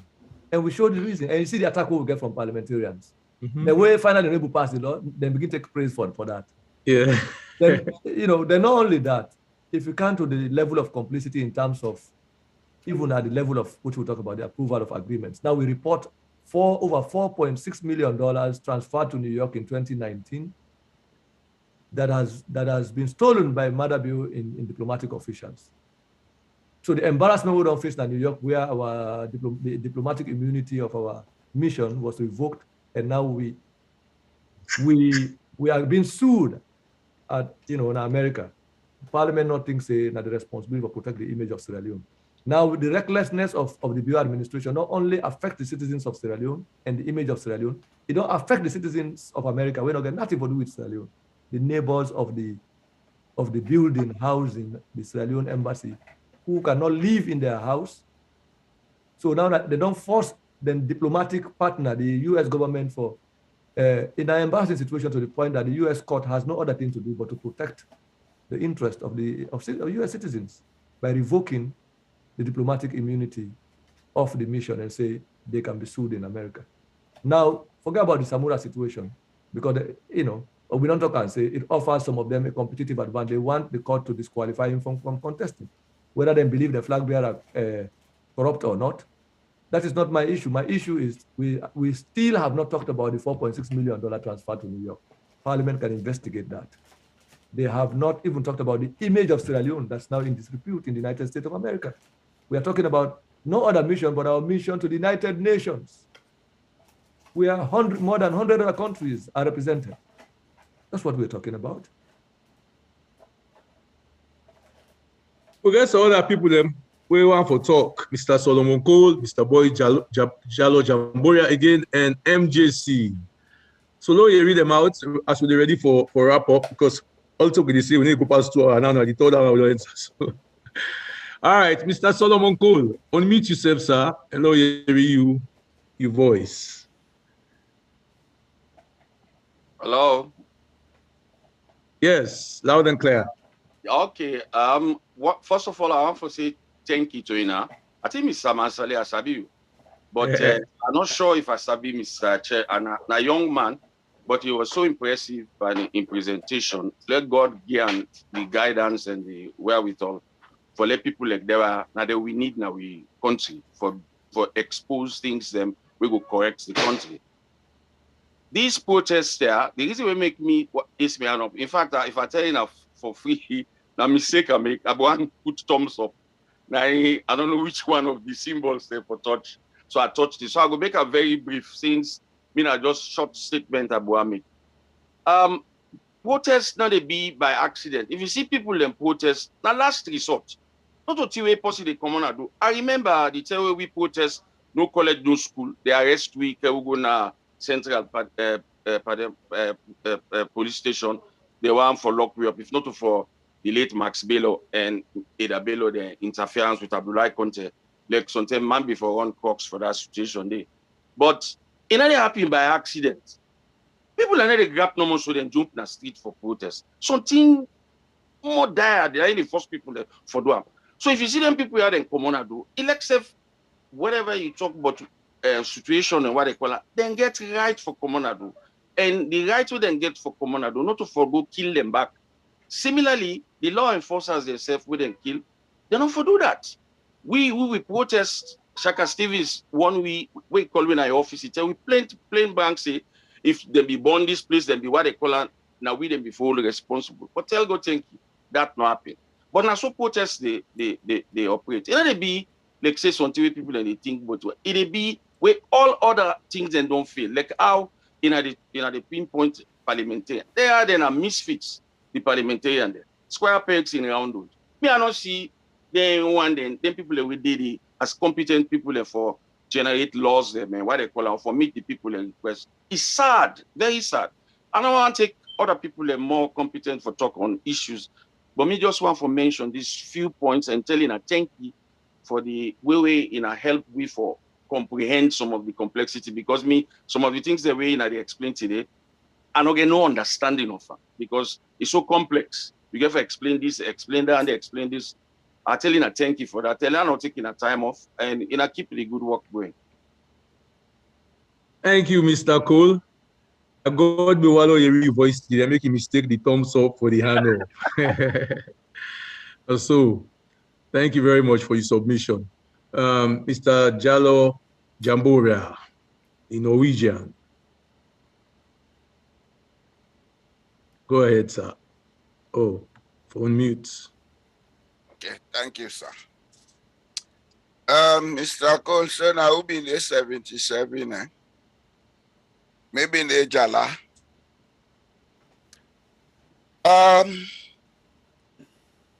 We don't talk, we go, we don't talk, we come. And I want for just continue from Musa I've been left off just now. Because I am very sure this thing is not going to solve anything as it is. Sierra Leone needs solutions. Sierra Leone needs durable and sustainable solutions. What is the way forward? How can we begin to think and map a way forward? Because this protest today, they don't kill people like when are innocent people. They don't kill people their way. Now then duties them they perform. But what is the solution? Are we going to see a continuance of the same thing? Like we Sister Zainab say, if we take Madabio out, the person where they go there, he able to change the situation? Are we going to begin to look at Sierra Leone as a place for collective decision making? Because one of the things where they destroy we country, I go say them, and I go say them without any favor, is that we don't develop a political culture and mentality way wrong, in the sense that we look at who is at State House has the capacity and solutions. No, it's wrong. Where I live in Norway, the last man in the village in voice matter, in decision matter. This is why Norway is a highly decentralized country. And this is why I can sleep here and leave my doors open. Nobody will come and steal from you or attack me. Because everybody cares for everybody. They say we think up of Varandra. We think of each of us. When are we going to develop that kind of mentality in Sierra Leone? When are we going to stop operating on false classes? False classes we call political parties, which are just transformations of that original class war that started when the British took Westminster politics into the protectorate. The war that started between the ruling classes and the non-ruling classes that ostracized the minority in the colony that has had all the relevant experience and education to manage a state. This is what is happening, it's kicking back at us today in Sierra Leone. The Ransford-Slatter Constitution, we go give power to paramount chiefs then at the protectorate assembly, where the one they will be don't go school, will not come off from ruling houses, they were seen as lesser factors. This is what we have between APC and SLPP. This is what sustains corruption in Sierra Leone. How are we going to change it as a group? Because I see this group as an intellectual group that has the capacity to begin to think strategically and plan. How are we going to tell the political class that you are employees of the state, not masters of the state? That you should listen to us. We are not going to perform your duties, but our voices matter. Because those of us in this class had kept quiet. That's why the masses are now rising up. And I'll tell you for free, if even they kill 1,000, 1,000 will rise up again. This is not something that is going to end easily. In the Ashanti language, they say, "Kum apen apen beba," 1,000 shall fall and 1,000 will rise. This is what has started in Sierra Leone. So, ladies and gentlemen here, I think all of us should begin to think seriously about what we can do to make a different Sierra Leone. Sierra Leone has the potentials to become the richest country in Africa. I have the proofs. I have the proofs. We have a manageable population, of which there is 55% below age 40. We have the largest natural harbor in Africa. These are just some of the potentials we can develop. We can be bigger than Dubai, which was a village in 1977 when we went to that no school, no college strike. Look at Dubai today. The Vietnam that Madabio went to was at war in 1977. Look at them today. What is wrong with us? Are we really not educated enough to understand some of these things, or are we just being intellectually dishonest in Sierra Leone? I'll leave that question with you, ladies and gentlemen. Thank you, sir, Mr. Masale. Thank you, Mr. Jamboya. Thank you for your submission. And now for MJC, it's your turn. Those calm comments. Unmute yourself, ma. Okay. Thank you very much. And I would like to say thank you very much to the orator as well, and for all those who've contributed. For me, the answer, actually not the answer, the question is very simple. I know when Madam Zainab was rendering her submission, I made a comment stating that maybe one should check within the walls of these said organizations more than what meets the eyes. I think for me, when it comes to the formation of civil organizations, because the truth is, the formation of all organizations starts with a civil agenda that then, slowly or at some point disintegrates or integrates into a political, agenda. So when you look at civil formations and the mountain of forming of civil formations, I think one has to be very careful as to the objectives of those civil formations, the ethical codes within which these civil formations are operated, and also take a clear perspective and look introspectively into your own,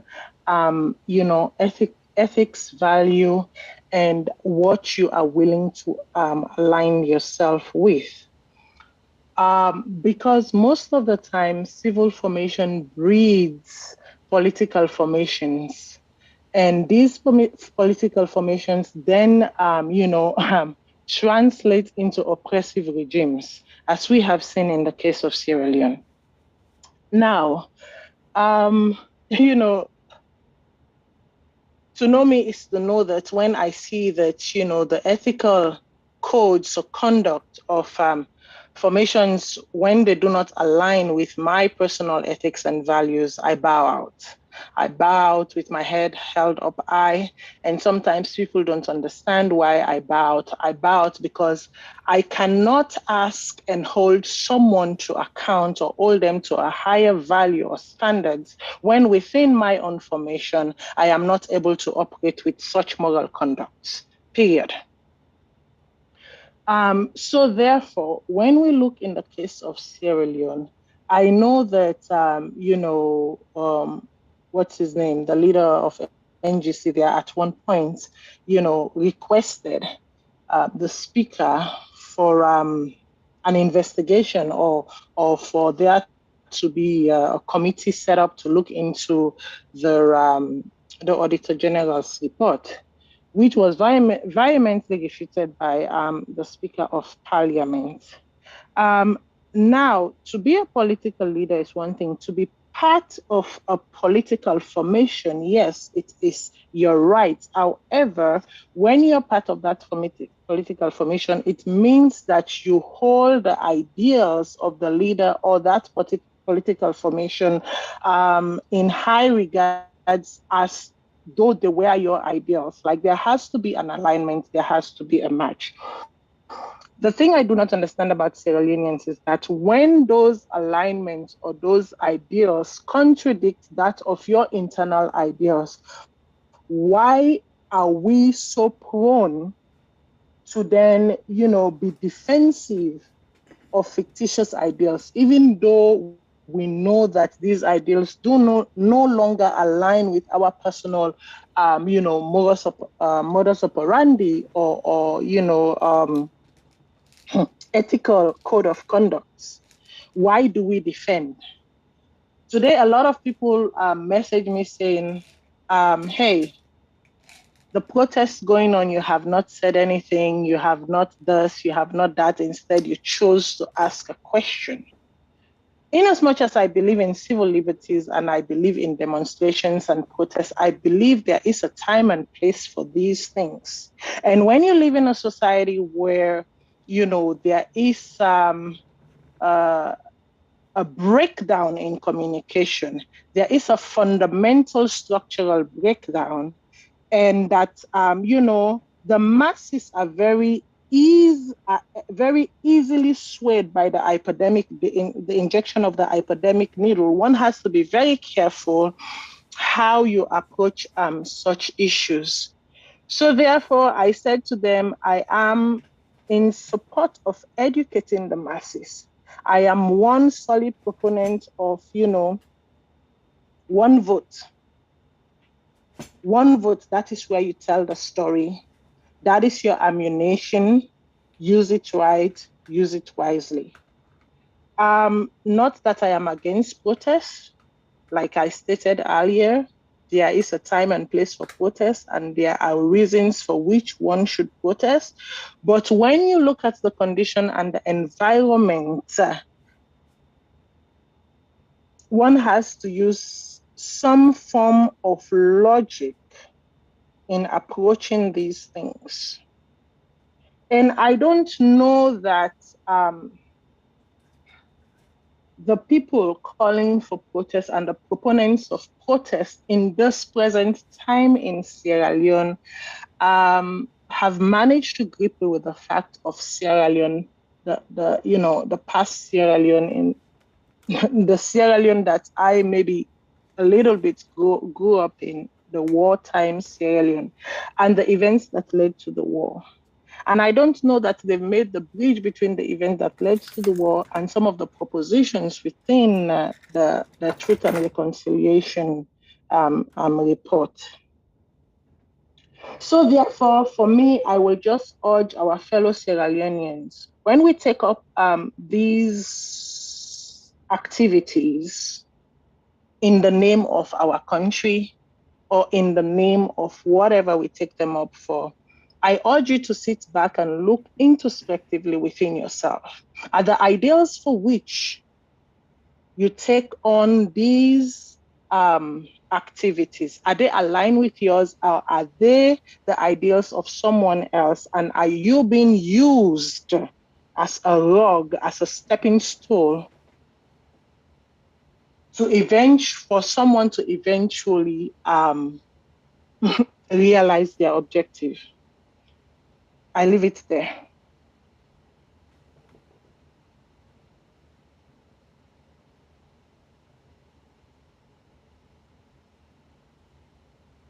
Okay, thank you very much. I had a hard time unmuting myself. Yeah, thanks for your contribution again. We have one more thing that wants to speak, Hakeem. After that, we'll wrap it up. Well, we'll call on Cherno if he has any few words for us, and then we'll call it today. So, Hakeem, if you are here and can hear us, please, can you unmute yourself and chant? Okay. Good evening, Tommy Sayo. I come from Sierra Leone, Freetown. Do I don't listen to everybody's own opinion or contribution. Me believe say the issues with the affect Sierra Leoneans, the police them, they're not well conducted, they're not well trained. Because due to the chaos, the police them start everything. The situation, citizens they come out peacefully, without any violence, without anything. But just a policeman will start the firing and cause all this chaos and cause all these things. We bring everything down to this, to lay down with and call for coffee. Just a gunshot. When the soldier man come around, like when the soldier man came around, then in time for calm down the situation. You see, when soldier man they pass around, they always calm down the situation. People them always down. You say anything, soldier man can pass without anything. But because of the police them. For me, I know you talk about this ongoing regime. We are talking about the upcoming regime where they come. I believe for say Sierra Leoneans them we don't show up for say civilization when they come in. We've done the civilized before, but we've not civilized on doing to when they come by protest. Why as a government, they try, they allow, they allow people for protest, they allow people for say their mind, freedom of speech, nothing like that. So why you always put everybody under your pocket? Let me make one thing about this guy, China, I always expect him. I don't follow him from Facebook everywhere. They back down on anybody. If there are any other people, always they try for back down. But when it comes to everything, when it comes to parliament in the day, when it comes to finance in the day, when it comes to everything in the day. So for me, I just want on only one side. If any upcoming government they come in, I just want when they look into the police. When they look into the police, they need to do one accurate job. You see, as a police officer, the cost, oh, sorry for excuse me for my language. They say we're not being mamida here again. More kid na mamida. As a police officer, would get in full uniform. Today, the police officer, so for me, the upcoming government, the upcoming regime, just one with the upcoming regime. When you look into the police, so many people don't join police when they're not competent. So many people don't join police when they're not competent. Believe me, the police that they bring all the chaos today, not to any other thing that the police and bring this today. Because I believe as a shaman know the rules of engagement. When somebody not far at you, when somebody not far at you, the point, the far at the person. So I believe I can stop here for now. But when they look into the police are not competent. Like everybody don't join the police. Thank you. We lost you towards the end. Thank you. All right, Cherno, yes. I don't know if you get any more comments for the people. I just want to tell people and thank you, and also announce we got for publish Mada Bio's the President Bio's direct email address, as will be non-promise for doing today, but because of the tragedy of today, for respect the lives that have been lost, recognizing that it's a national day of mourning, actually, for me. The tragedy is so much. So we decide for hold on to that and get this conversation. But we will look maybe tomorrow or latest Friday. We make the email of the president. I think at right time, Seth, now, we make the email of the president available to the public.